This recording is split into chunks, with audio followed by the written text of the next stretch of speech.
శుక్లాంబరధరం విష్ణుం శశివర్ణం చతుర్భుజం ప్రసన్నవదనం ధ్యాయేత్ సర్వవిఘ్నోపశాంతయేత్. సదాశివసమారంభాం శంకరాచార్యమధ్యమాం అస్మదాచార్యపర్యంతాం వందే గురుపరంపరాం. చిత్రం వటతరోర్మూలే వృద్ధా శిష్యా గురుర్యువా గురోస్తు మౌనం వ్యాఖ్యానం శిష్యాస్తు ఛిన్న సంశయాః.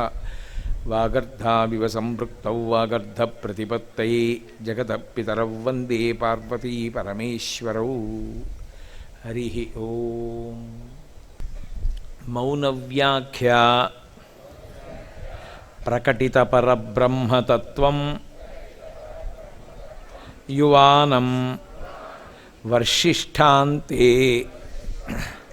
వసదృషిగణైః ఆవృతం బ్రహ్మనిష్టైః ఆచార్యేంద్రం కరకలిత చిన్ముద్ర ఆనందరూపం స్వాత్మారామం ముదితవదనం దక్షిణామూర్తిమీడే వటబిటపి సమీపే భూమిభాగే నిషణ్ణం సకలమునిజనానాం జ్ఞానదాతారమారాత్ త్రిభువనగురుమీశం దక్షిణామూర్తిదేవం జననమరణదుఃఖచ్ఛేద దక్షం నమామి. చిత్రం వటతరోర్మూలే వృద్ధాః శిష్యా గురుర్యువా గురోస్తు మౌనం వ్యాఖ్యానం శిష్యాస్తు ఛిన్న సంశయాః. నిధయే సర్వవిద్యానాం భిషజే భవరోగిణాం గురవే సర్వలోకానాం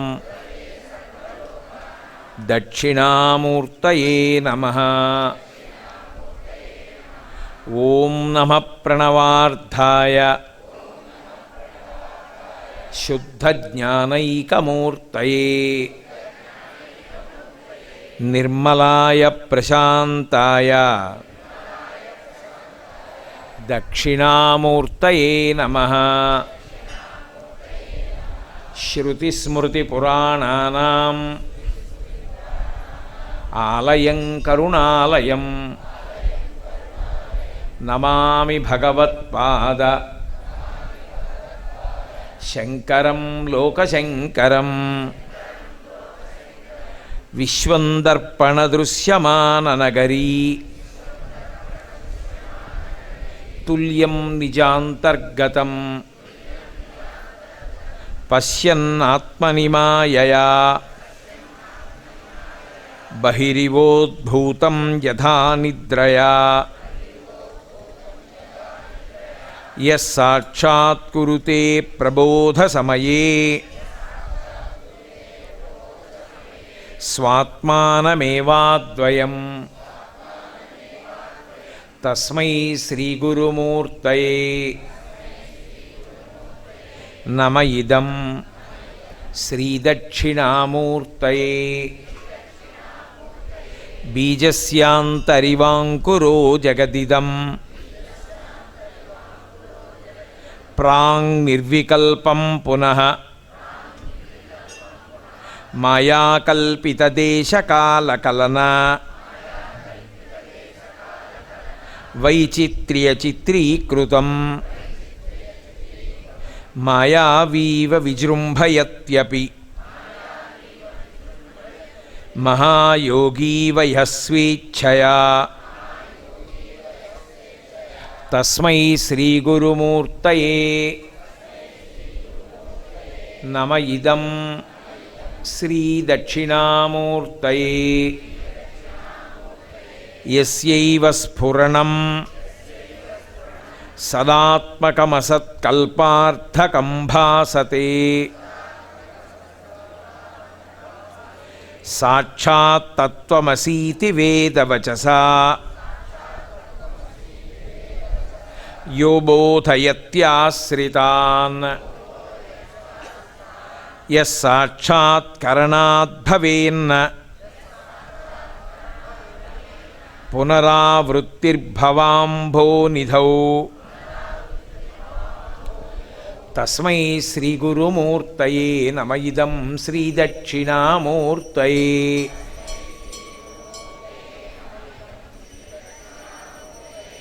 నానాఛిద్రఘటోదరస్థిత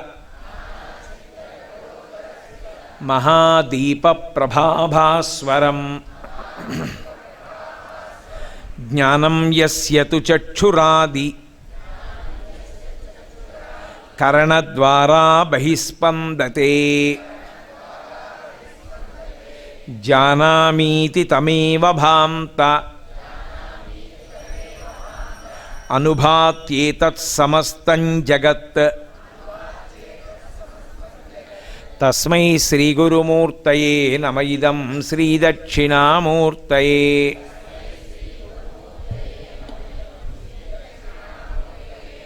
దేహం ప్రాణమపీంద్రియాణ్యపి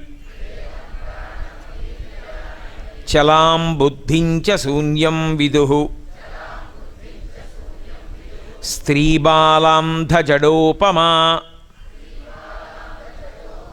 త్వహమితి భ్రాంతా భృశం వాదినః మాయాశక్తివిలాసకల్పిత మహావ్యామోహ సంహారిణే. తస్మై శ్రీగురుమూర్తయే నమ. ఇదం శ్రీదక్షిణామూర్తయే. రాహుగ్రస్తదివాకరేందుసదృశో మాయాసమాచ్ఛాదనాత్ సన్మాత్రః కరణోపసంహరణతో యో భూత్సుషుప్తుః పుమాన్ ప్రాగస్వాప్సమితి ప్రబోధసమయే యః ప్రత్యభిజ్ఞాయతే. తస్మై శ్రీగురుమూర్తయే నమ. ఇదం శ్రీదక్షిణామూర్తయే.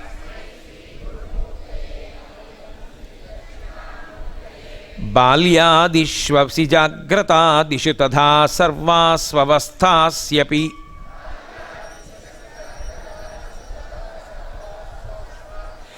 వ్యావృత్తాస్వనువర్తమాన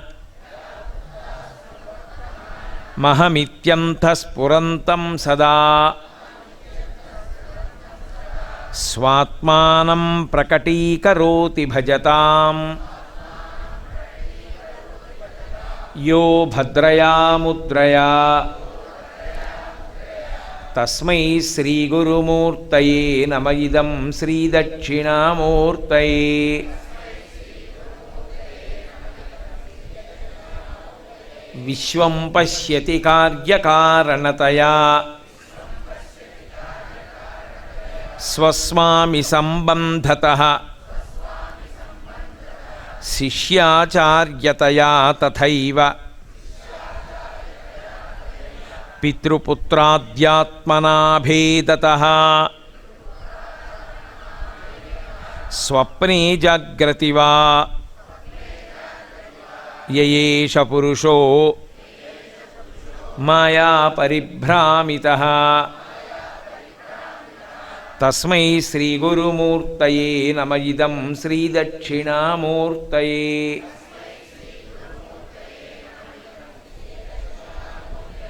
భూరంభాంస్యనలో నిలోంబర మహార్నాథో హిమాంశు పుమాన్ ఇత్యాభాతి చరాచరాత్మకమిదం యస్యైవ మూర్త్యస్థకం నాన్యత్కించన విద్యతే విమృశతాం యస్మాత్ పరస్మాత్ విభో యస్మాత్ పరస్మాత్ విభో.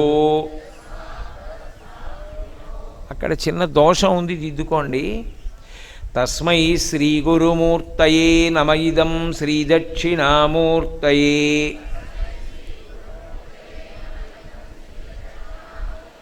సర్వాత్మత్వమితి స్ఫుటీకృతమిదం యస్మాదముష్మిన్ స్తవే తేనాస్య శ్రవణాత్ తదర్థమననాత్ ధ్యానాచ్చ సంకీర్తనాత్ సర్వాత్మత్వమహావిభూతి సహితం స్యాదీశ్వరత్వం స్వతః సిద్ధ్యేత్ తత్పునరష్ఠదా పరిణతం ఐశ్వర్యమవ్యాహతం.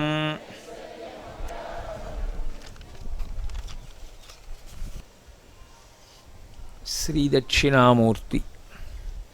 శ్రీదక్షిణామూర్తి అనేటటువంటి నామానికి ఉన్న వ్యాఖ్యానంలో ఒక నామం గురించి నిన్న మీతో నేను మనవి చేసి ఉన్నాను. దక్షిణాభిముఖామూర్తి యస్య సహా దక్షిణామూర్తి అని వేరొక నిర్వచనం. దక్షిణాభిముఖంగా కూర్చుంటాడు కాబట్టి ఆయనకి దక్షిణామూర్తి అని ఒక పేరు. దక్షిణాభిముఖంగా ఆయన ఎందుకు కూర్చుంటాడు అన్నది నేను మీతో చెప్పి ఉన్నాను. ఆయన మృత్యుంజయుడు. లోకాలన్నీ కూడా మృత్యువు చేతికి వశమైపోతాయి, కానీ ఆయన ఒక్కడే మృత్యువునకు వశమయ్యేటటువంటి లక్షణం ఉన్నవాడు కాడు.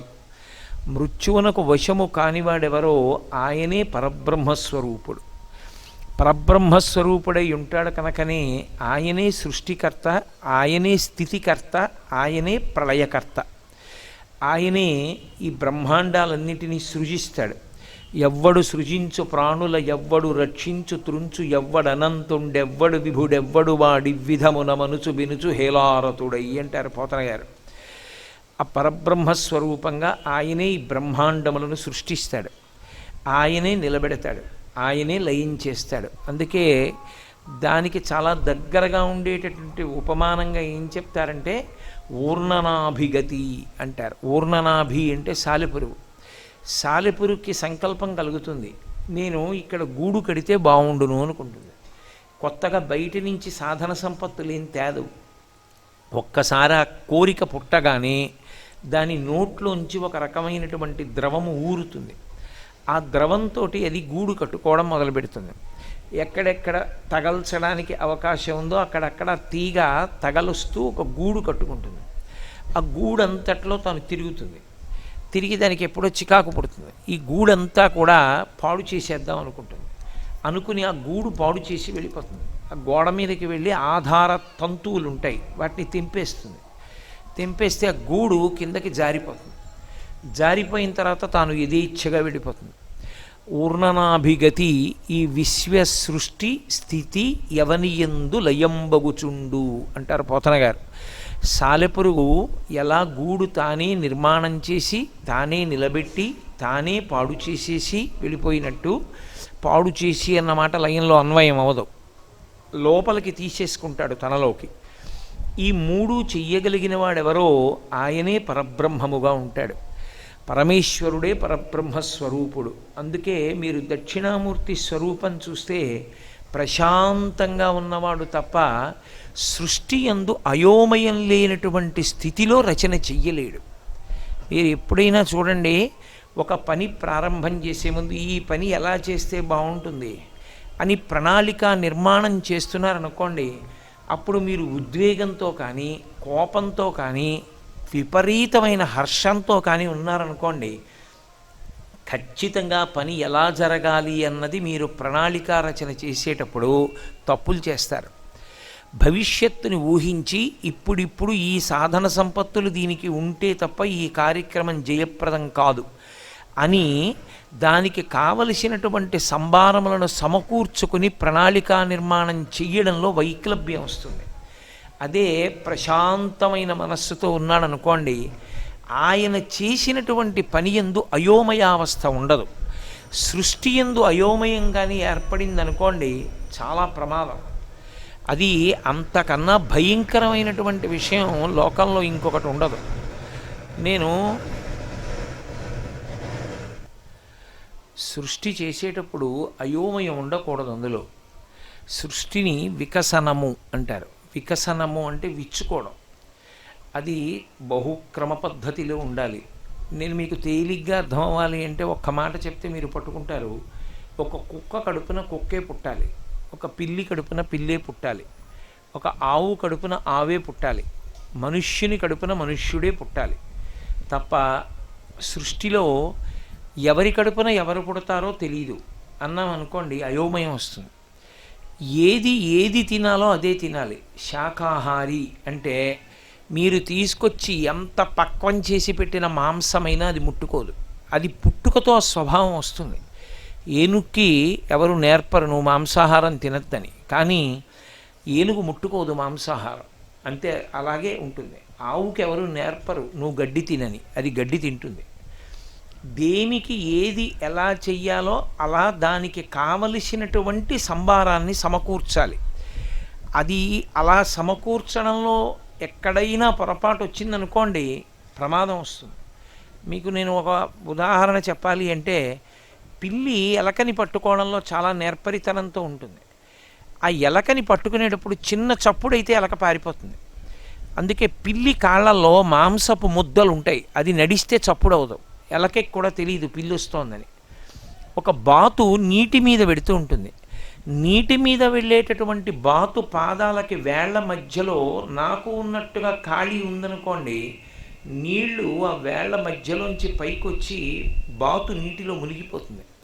అందుకే బాతు వేళ్ల మధ్యలో పల్చటి చర్మం ఉంటుంది కాబట్టి అది పడవకి తెడ్డేసినట్టుగా ఆ పాదాలని ఆధారం చేసుకుని నీటి మీద నడిచి వెళ్ళిపోతుంది.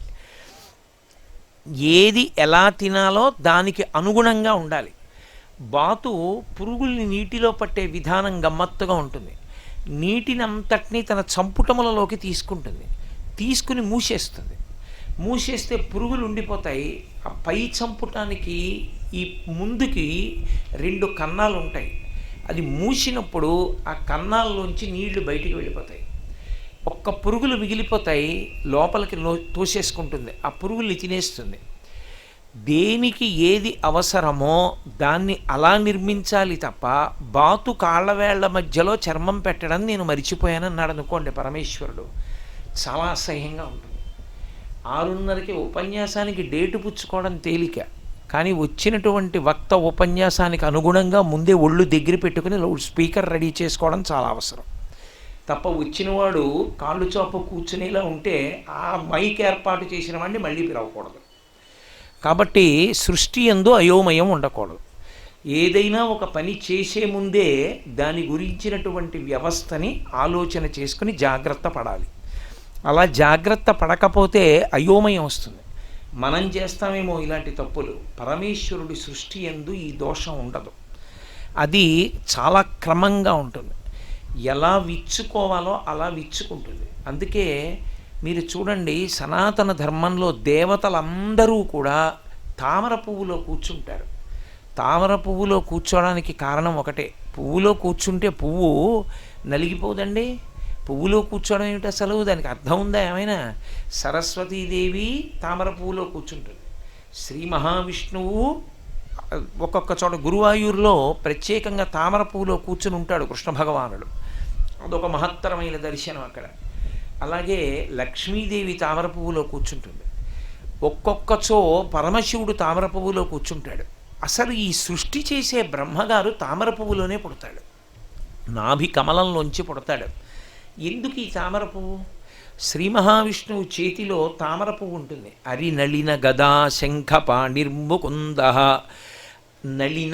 నళినము అంటే తామర పువ్వు పట్టుకుంటుంది. పరదేవత ఆవిడ కూడా చేతిలో ఎప్పుడూ కూడా ఒక తామర పువ్వుని పట్టుకుంటుంది. అందుకే లలితా సహస్రనామ స్తోత్రం చేసేటప్పుడు ప్రార్థనా శ్లోకంలో సింధూరారుణ విగ్రహాం త్రినయనాం మాణిక్య మౌళి స్ఫురత్ తారానాయక శేఖరాం స్మితముఖీం ఆపీనవక్షోరుహాం పాణిభ్యాం అళిపూర్ణరత్నచషకం రక్తోత్పలం బిభ్రతీం, రక్తోత్పలం ఎర్రటి కలువ పట్టుకుంటుంది. అందరికీ కలువ పువ్వుతోటి సంబంధం. ఎందుకు ఇది అంటే క్రమ వికసనానికి గుర్తు. అది బురదలో పుడుతుంది, కానీ సూర్యకిరణములు పడుతుంటే ఆ మొగ్గ విచ్చుకునేటటువంటి ప్రక్రియ అద్భుతంగా ఉంటుంది. అసలు ఆ తామర పువ్వు యొక్క వికసనము సృష్టి అని మాట్లాడితే అదొక్కటే కొన్ని రోజుల ప్రసంగం. అన్ని తామర పువ్వులు ఒకలా విచ్చుకోకూడదు. ఒక్కొక్కటి నీటి బిందువుని లోపల ఉంచుకోవాలి, ఒక్కొక్కటి ఉంచుకోకూడదు. నల్లకలువ ఉందనుకోండి, నల్లకలువ లోపల చిన్న చిన్న నీటి బిందువులు ఉండి తీరాలి. అందుకే శంకరాచార్యులు వారు అమ్మవారి కంటిని పోలిస్తే ఎప్పుడైనా నల్లకలువతో పోలుస్తారు. దృశాద్రఘీయస్య దరదలిత నీలోత్పల రుచాదవీయాంసం దీనం అంటారు. దరదలిత నీలోత్పల రుచా, అందులో నీటి తడి లేదనుకోండి, ఇక కంటితో పోల్చడానికి వీల్లేదు. ఎందుచేత అంటే కంటిలో తడి ఆరిపోయింది అంటే ప్రమాదం, అది శుభప్రదం కాదు. కంటి యందు చమాయింపు ఉండాలి. ఇప్పుడు కంటి యందు చమాయింపు ఉంది అంటే శోభనకరమైనటువంటి స్వరూపంతో ఉన్నారు అని గుర్తు. కాబట్టి ఆ తడి, ఆ ఆర్ద్రత ఉన్నది అని గుర్తు ఏమిటంటే దరదలిత నీలోత్పల రుచా. అన్ని పువ్వులకి అలా లోపల నీటి బిందు ఉండదు, ఒక్క నల్ల కలువకి మాత్రమే ఆ నీటి బిందువులు లోపల ఉంటాయి. చల్లతనం నల్లతనం రెండూ కలిసి ఉంటాయి. అలా ఒక్కొక్క పువ్వు ఒక్కొక్కలా విచ్చుకుంటుంది. క్రమంగా విచ్చుకోవడానికి బాగా గుర్తేది అంటే తామర పువ్వే గుర్తు. అందుకే ఇప్పుడు లోపల యాగశాలలో సర్వతోభద్ర మంటపము అని మంటపం వేశారు. ఆ సర్వతోభద్ర మంటపం ఎలా వెయ్యాలి, ఎన్ని కోణాలు రావాలి, శివార్చన చేసేటప్పుడు సర్వతోభద్ర మంటపం దగ్గరికి వెళ్ళి చూస్తే ఏ దిక్కు వైపు ఏ ద్వారం వైపుకి ఎన్ని కోణాలు ఎలా వికసనం పొందాలి, విష్ణువార్చనకైతే ఎలా పొందాలి, ఆ కోణాల వల్ల ఎలా శక్తి వస్తుంది, అవి కలువ ఆకారాన్ని ఎలా పొందుతాయి ఎప్పుడెప్పుడు, దీని మీద వ్యాస భగవానుడు అగ్నిపురాణంలో విశేషమైనటువంటి వ్యాఖ్య చేశాడు. కేవలం సర్వతోభద్ర మంటపము అని దాని మీద ఒక పెద్ద ప్రకరణం. అంటే ప్రతిదాన్ని కలువ పువ్వుతో చెప్తారు. అంటే అయోమయావస్థ ఉండకూడదు. దేనికి ఏది అవసరమో దానికి తగినట్టు అది ఉండాలి, దాని యందు బలం ఉండాలి. అన్నిటి యందు బలం అక్కర్లేదు. ఓ పంది ఉందనుకోండి, దాని బలమంతా ముట్టికే కావాలి, ఆ మూతి చివరి భాగానికే దాని బలమంతా. మిగిలిన వాటికి దానికి కాళ్ళు అవి అంత బలం కాదు, దాని ముట్టి అపారమైన బలం, భూమిని కూడా తవ్వేస్తుంది. కుక్క ఉందనుకోండి, దాని దవడలు బలం, ఎముకని కూడా నవిలేస్తుంది, అంత బలం దవడది. ఒక్కొక్క జంతువుకి ఒక్కొక్క దాని యందు బలాన్ని ఉంచుతాడు పరమేశ్వరుడు, ఎందుకంటే దాని వలన అది బ్రతుకుతుంది. ఇది క్రమ వికసనము అంటారు.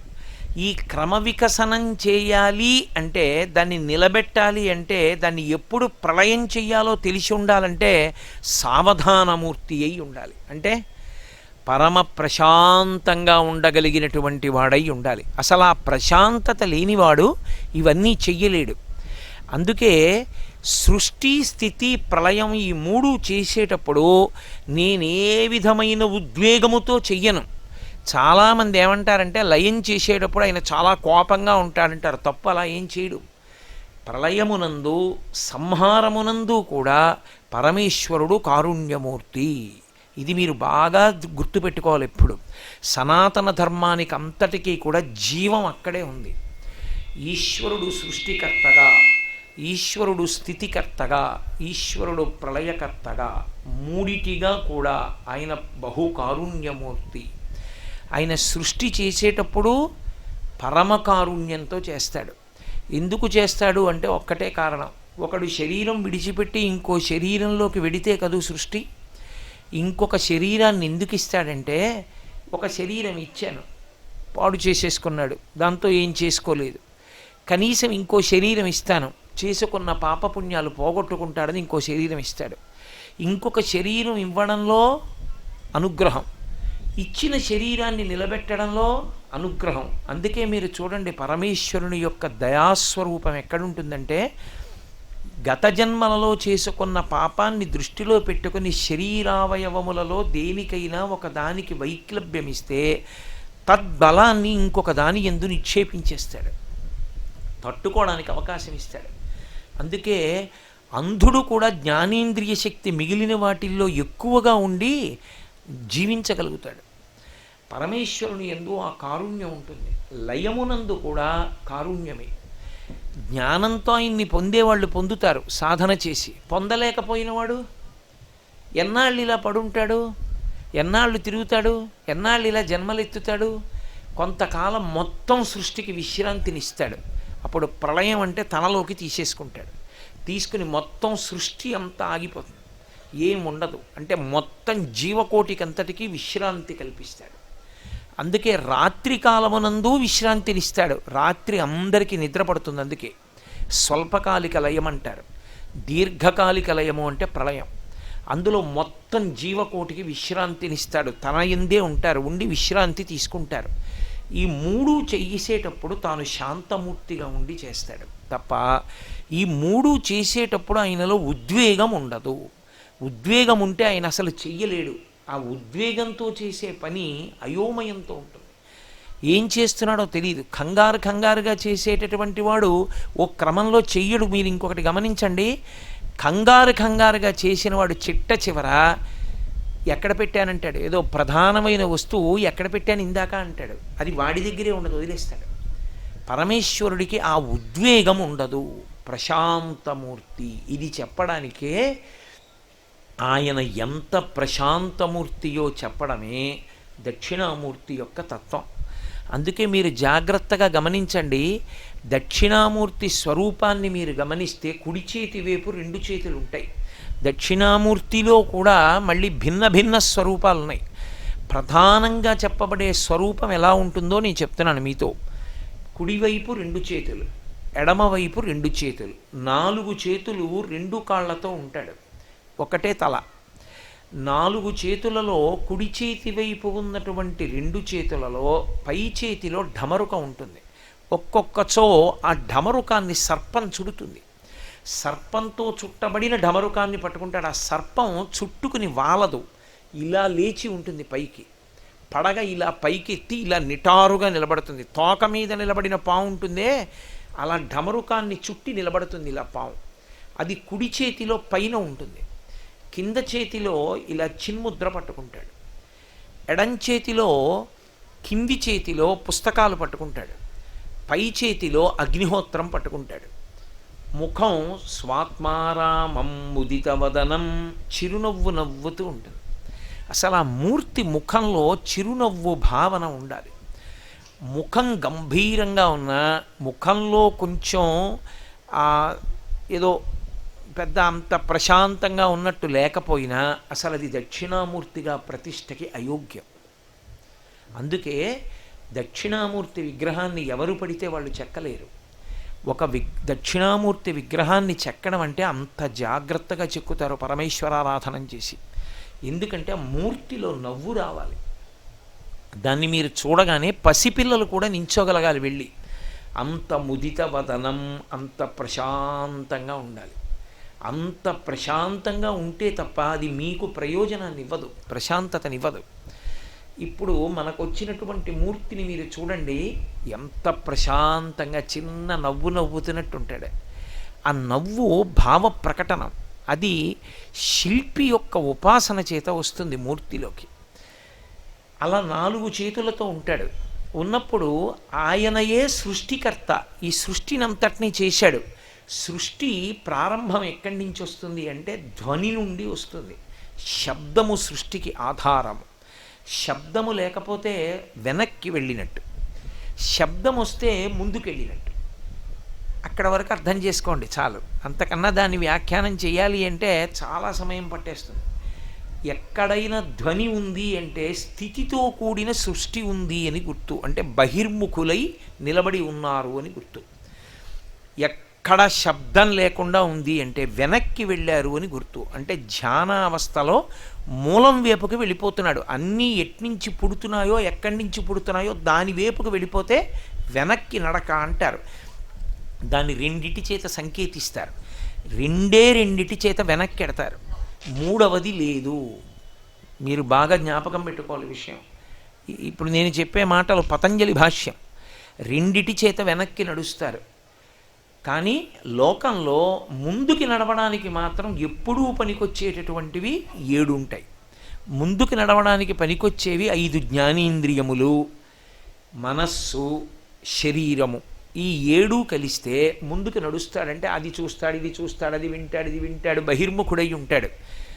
వీటన్నిటితో తెగిపోయి వెనక్కి వెళ్ళిపోవాలంటే రెండిటి చేత పెడతాడు. ఒకటి ప్రాణాయామం చేత పెడతాడు. ప్రాణాయామం సక్రమంగా ప్రాణాయామ ప్రక్రియ నేర్చుకున్నవాడైతే, ప్రాణాయామ ప్రక్రియ అంటే మీరు ఒకటి బాగా జ్ఞాపకం పెట్టుకోవాలి. కూర్చోపెట్టి 15 నిమిషాలు ప్రాణాయామం చెయ్యండి అని చెప్పకూడదు. ఎప్పుడు ప్రాణాయామం చెప్పేటప్పుడు యోగం బాగా తెలుసున్న గురువు అని గుర్తు ఏమిటంటే నాడి చూస్తారు. నాడి చూసి నాడీ స్పందనాన్ని బట్టి వాళ్ళ శక్తిని లెక్క కట్టి ఇన్ని మాటలు ప్రాణాయామం చేయమని చెప్తారు. అంతకన్నా ఎక్కువ ప్రాణాయామం చేస్తే కాలంలో కొంతకాలానికి పిచ్చొస్తుంది. నేను పరమ యథార్థం చెప్తున్నా. తెలిసి తెలియక చేసి పిచ్చొచ్చిన వాడు ఉన్నాడు కాకినాడలోనే. తర్వాత తగ్గింది. కేవలం ప్రాణాయామం వల్ల వచ్చింది. అతి ప్రాణాయామం చేయకూడదు. శరీర శక్తిని దాటిన ప్రాణాయామం చేయకూడదు. అందరికీ సరిపోయే ప్రాణాయామం 3 మార్లే. ఎవరికైనా సరిపోతుంది. అందుకే 3 మాటలే. ఓం భూః ఓం భువః ఓం సుమః ఓం మహః జనః తపః ఓం సత్యం తత్సవితుర్వరేణ్యం వెళ్ళిపోతుంది మంత్రం. 3 మాటలే చేయిస్తారు. 3 దాటితే మీకు శక్తి ఉండాలి తప్ప ప్రాణాయామం ఇష్టం వచ్చినట్టు చేయకూడదు. కాబట్టి ప్రాణాయామం చేత వెనక్కి ఎడతాడు. వెనక్కి ఎందుకు ఎడతాడు అంటే ప్రాణాయామము మనసుని నిలబెట్టేస్తుంది. ఊపిరి మీద మనసు ఆధారపడుతుంది. ఊపిరిని నియంత్రిస్తే మనసు నిలబడుతుంది. మనసు నిలబడితే వెనక్కి వెడుతుంది. వెనక్కి వెడితే మూలం వైపుకు వెడుతుంది, ఆత్మ వైపుకి. ఉద్వేగంతో మామూలుగా ఊపిరి తీస్తే ముందుకెడుతుంది, యోగశక్తిగా మారుతుంది ధ్యానంలో. రెండవది ధ్యాన ప్రక్రియ. ధ్యానం ఎలా చెయ్యాలో తెలుసుకుని జాగ్రత్తగా ధ్యానం చేయడానికి అలవాటు పడితే, ధ్యానం ఎలా చెయ్యాలి అన్నది కొత్తగా ఎవరూ చెప్పక్కర్లేదు. మీరు బాగా జ్ఞాపకం పెట్టుకోండి. ధ్యానము అత్యంత క్షేమకరంగా, ఏ ప్రమాదము రాకుండా మీరు ఈ జన్మలో ధ్యానం మొదలు పెడితే ఏ వస్తువు మీద ధ్యానం చెయ్యాలో, ఎలా ధ్యానం చెయ్యాలో చెబుతూ అనేక చోట్ల అనేకమైనటువంటి ఉదాహరణలు మనకు అందిస్తూ నాటకీయ శైలిలో మీకు తెలియకుండానే మీతో ధ్యానం చేయించేటటువంటి శ్లోకాలు ఇచ్చి భద్రమైన ధ్యాన ప్రక్రియని అందించిన ఒకే ఒక మహాపురుషుడు శంకర భగవత్పాదాచార్య స్వామి. శంకరులు ఇచ్చారు ధ్యాన ప్రక్రియ అంతా. ఎన్నో శ్లోకాలు ధ్యానమే. మీరు ప్రత్యేకించి సౌందర్యలహరి తీసుకుంటే సౌందర్యలహరిలో ఒక్కొక్క శ్లోకం ధ్యానమే. ఆ ధ్యానంలో మీరు ఆ శ్లోకాన్ని కానీ ఎవరికి అవసరమో వాళ్ళకి అది చెప్పగలగాల. ఆ ప్రజ్ఞ గురువుకు ఉండాలి. అందుకే సౌందర్యలహరి అంతా కూడా ఉపాసన శాస్త్రం శక్తిది. నాకు అంత బాగా జ్ఞాపకం ఉండట్లేదండి ఈ పిల్లాడికి అంటారు. ఈ పిల్లాడికి జ్ఞాపకం ఉండట్లేదు అంటే ఏ శ్లోకం ఇవ్వాలో, శ్లోకంలో ఎలా ధ్యానం చెయ్యాలో ఆ పిల్లవాడికి నేర్పితే వాడికి విశేషమైన ధారణాశక్తి వచ్చేస్తుంది. ఎందరో ఉన్నారు అలా. శంకరాచార్యుల వారి హృదయాన్ని పట్టుకోగలగాలంటే శంకరాచార్యుల వారి అనుగ్రహం ఉండాలి. కాబట్టి ధ్యానము చేత వెనక్కెడుతుంది మనస్సు. ఎదురుగుండా ఉన్న వాటిని వదిలిపెట్టేసి వెనక్కి వెళ్ళి ఆత్మని పట్టుకుంటుంది. ఈ 2 వెనక్కి నడవడానికి సాధనాలు, 7 ముందుకి నడవడానికి సాధనాలు. ఇందులో మీరు జాగ్రత్తగా గమనించండి. దక్షిణామూర్తి పరమ ప్రశాంతంగా ఉండి కుడి చేతిలో పైభాగంలో ఢమరుకం పట్టుకుంటారు. ఆ ఢమరుకం శబ్దం చేస్తుంది. శబ్దము వేరు, ధ్వని వేరు. మళ్ళీ ఆ రెండిటికి తేడా ఉంటుంది. చాలా సాధారణంగా ఏమంటారంటే ఆయన ధ్వని చేశాడండి అంటే శబ్దం చేశాడు, ఆయన శబ్దం చేశాడండి అంటే ధ్వని చేశాడు అనుకుంటారు. కాదు, తప్పది. శబ్దము అంటే అర్థసహితము, దానికి అర్థం ఉంటుంది. అందుకే వేదమంతా కలిపి శబ్దరాశి. ధ్వని అంటే దానికి ఏ విధమైనటువంటి అర్థము ఉండదు. ఏమైనా నీకు చేత కాకపోతే చెప్పు, నేను కుర్చీ ఆ మధ్యలో వేసుకు చెప్పేస్తాను, వాళ్ళకి ఇబ్బంది ఉండదు, వినపడిన వాళ్ళకి వినపడుతుంది. శబ్దరాశి అంటే వేదం. శబ్దము అంటే దానికి ఒక అర్థం ఉంటుంది, అందరికీ కూడా అది ఉపయుక్తమవుతుంది. ఉదాహరణకి నేను ఇప్పుడు మాట్లాడుతున్నాను అనుకోండి, నేను మాట్లాడే మాటల్లో ఒక అర్థం ఉంది. అర్థం ఉంది కాబట్టి మీరందరూ వింటున్నారు. అలా అర్థం ఉంటే దాన్ని శబ్దం అంటారు. అర్థం లేదనుకోండి దాన్ని ధ్వని అంటారు. పసిపిల్లలు పడుకొని ఊ ఉంగా ఆ అంటారు. మనం అన్వయం చేసుకుంటాం, చూడు హూ హూ అని చేతులు ఎత్తుతోంది, ఎత్తుకొమ్మని అంటాడు. అసలు అలా అందుకు అందో లేదో ఎవరికీ తెలియదు, వీడు అనుకుంటున్నాడు అంతే సంతోషం కొద్దీ. తాతగారు అలా పెడుతుంటే ఆ మనవాడు చూసి ఆ ఆ ఆ అన్నాడు. చూడవే నన్ను ఎత్తుకోమని ఎలా అల్లరి చేస్తున్నాడో, మడిబట్టతో ఉన్నాను రా, ఇప్పుడు కాదు అంటాడు. ఈయనన్నది వాడికి అర్థమైందా, వాడన్నది ఈయన అర్థం చేసుకున్నాను అనుకున్నది నిజమో కాదో ఎవడికి తెలుసు, అది తెలియదు. అది ధ్వని అంటారు. అంటే అర్థం లేకపోతే ధ్వని కాకుండా అది అర్థ ప్రతిపాదకమైతే శబ్దం. అందుకే లోకంలో భయాన్ని ఉద్వేగాన్ని కల్పించేటటువంటి ధ్వనిని ఉత్పన్నం చెయ్యరు భారతీయ ధర్మంలో. అందుకే ఏ వాద్య పరికరం పడితే ఆ వాద్య పరికరాన్ని మ్రోగించకూడదు ఈశ్వర సమక్షంలో. కొన్ని చర్మ సంబంధమైనవి, తీగ సంబంధమైనవి, వాయు సంబంధమైనవి అవే మోగిస్తారు. వేణువు, మృదంగము, లేకపోతే వీణ, ఇటువంటివే మోగిస్తారు తప్ప పిడుగులు పడడం, మెరుపులు మెరియడం, ఇలాంటి ధ్వనులు వచ్చేటటువంటి వాద్య పరికరాలు భారతీయ సంగీత శాస్త్రమునకు సంబంధించినవి కావవి. అవి పాశ్చాత్య దేశాలకు సంబంధించినవి. వాళ్ళు భయోద్వేగాన్ని కల్పించేటటువంటి పరికరాలు వాడతారు.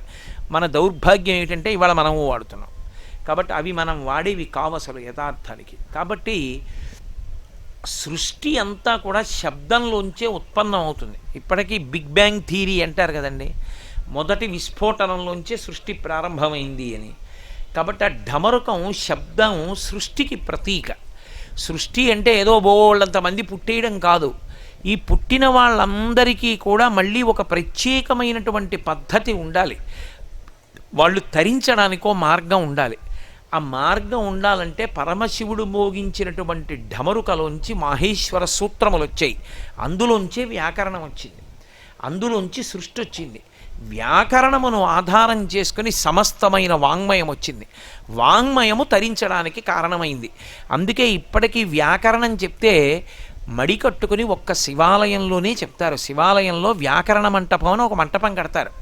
అందులో గురువుగారు మడి కట్టుకుని కూర్చుని శిష్యులకి నేర్పుతారు. మనకి ఒక 2 తరాల ముందు వరకు శివాలయాల్లో వ్యాకరణ మంటపాల్లో మడి కట్టుకుని గురువుగారు చెప్తుంటే వ్యాకరణం నేర్చుకున్నటువంటి పండితులు ఉండేవారు. తరువాతి కాలంలో పోయింది.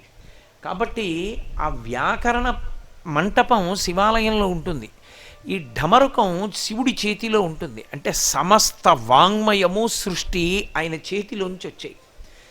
ఇప్పుడు ఈ చేతిలోంచి సృష్టి రావడం ఢమరుకం, శబ్దం ఉత్పన్నం అవ్వడం. మరి పావు నిటారుగా నిలబడ్డం, పావు నిటారుగా నిలబడడం అనేటటువంటి దానికి అర్థం ఏమిటంటే కుండలినీ శక్తిని ప్రచోదనం చేయడం.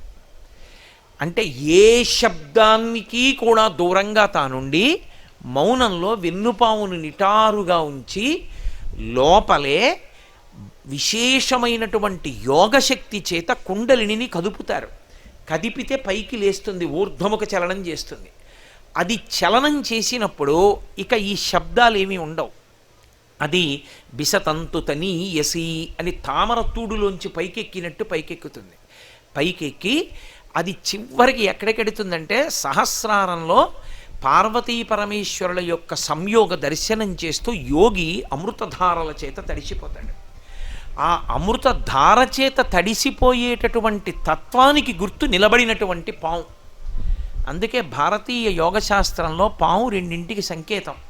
ఒక పాము పాడైపోవడానికి గుర్తు, పాము కాటు పాడైపోవడానికి గుర్తు. నిలబడినటువంటి పాము ఊర్ధ్వముఖ చలనానికి గుర్తు. అందుకే మీకు భారతీయ ధర్మంలో ఏ దేవతకి కూడా పాముతో సంబంధం లేకుండా ఉండడు. మీరు చూడండి, కృష్ణుడికి పాము శంకరాభరణము అని, పాము పరమశివుడికి ఆభరణం. విఘ్నేశ్వరుడికి పాము యజ్ఞోపవీతం, నాగ యజ్ఞోపవీతధారిణం అని, విష్ణువు శేషశయనం. అందరికీ పావుతో సంబంధం ఉంటుంది. సుబ్రహ్మణ్యుడి నెమలికి పాము చుట్టుకుని ఉంటుంది. ఈ పాము దేనికి గుర్తు అంటే అమృతత్వం వైపుకి తీసుకెళ్ళడానికి గుర్తు.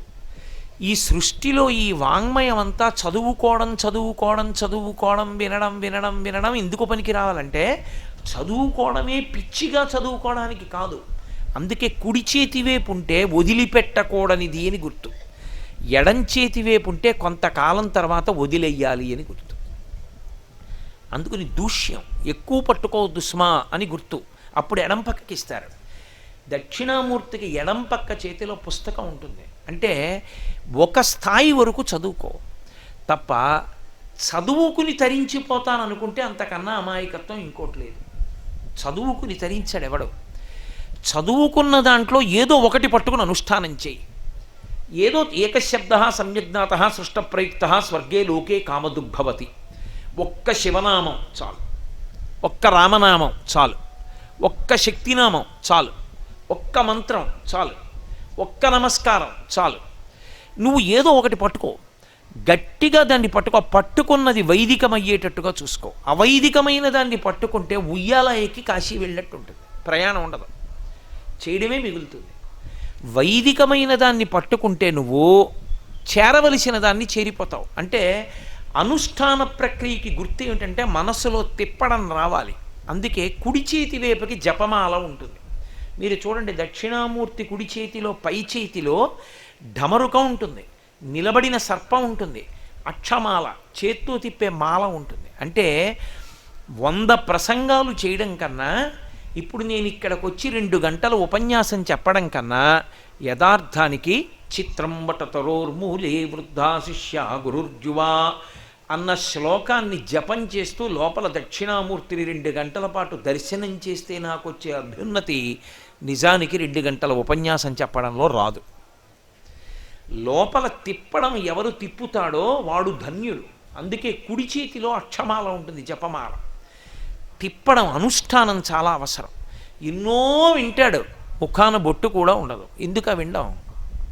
ఎవడకు కావాలి? నీకు బొట్టు ఎట్టుకోవడానికి చాలా మొహమాటం. ఏమిటి విని ఏమిటి సాధిస్తావు? ఏమీ లేదు. ఎక్కడో రాయి దెబ్బ తగిలి ముందుకు పడి మచ్చబడితే ఏం చేస్తావు? బొట్టు ఎట్టుకోవడానికి కష్టం. వాడు ఎన్ని వింటే ఏం ఉపయోగం నాకు చెప్పండి? ఏమీ ఉండదు. అనుష్ఠానం ప్రధానం. అందుకే జపమాల పైన పట్టుకుంటాడు. అది సృష్టికి గుర్తు. స్థితి ఆయన చిరునవ్వుతో కూడుకున్న ముఖం. నిలబెట్టేటటువంటి వాడు, పోషించేటటువంటి వాడు చిరునవ్వుతో పోషించాలి, లేకపోతే అది శక్తిగా మారదు. అది ఎంత తొందరగా ఈ శరీరం వదిలేద్దామా అన్నదానికి కారణమవుతుంది. మీరు అందుకే చూడండి, స్థితి అన్న మాటలో ఊపిరి, కడుపు ఈ 2 కలిస్తేనే స్థితి. మీరు నేను అన్న మాటలు జాగ్రత్తగా పట్టుకోవాల్సి ఉంటుంది సుమా. కడుపు ఊపిరి కలుస్తాయి. ఎందుకంటే కృతయుగం, త్రేతాయుగం, ద్వాపరయుగం, కలియుగం ఈ 4టిలో ప్రాణాలు నిలబడే స్థానాలు వేరు.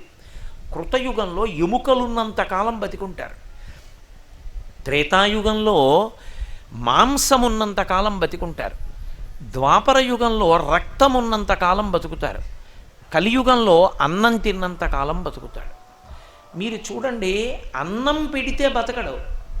అన్నం పెట్టేటప్పుడు చచ్చిపోతానని దిక్కుమాలని అడివి, ఉంటే ఎంత ఊడిపోతే ఎంత, 5 పైసలు ప్రయోజనం లేదు, నీకు చేయడానికి నీకు పెట్టడానికి చస్తున్నాం అంటూ అన్నం పెట్టారనుకోండి, 2 రోజుల తర్వాత ఈ దిక్కుమాలిన బతికే కన్నా ఈ ఊపిరి ఎందుకు ఆగిపోవట్లేదో, చావు మంచిది చిచి ఇలా అన్నం తినే కన్నానని అతను తన ఊపిరి ఆపుకోవడానికి ప్రయత్నిస్తాడు.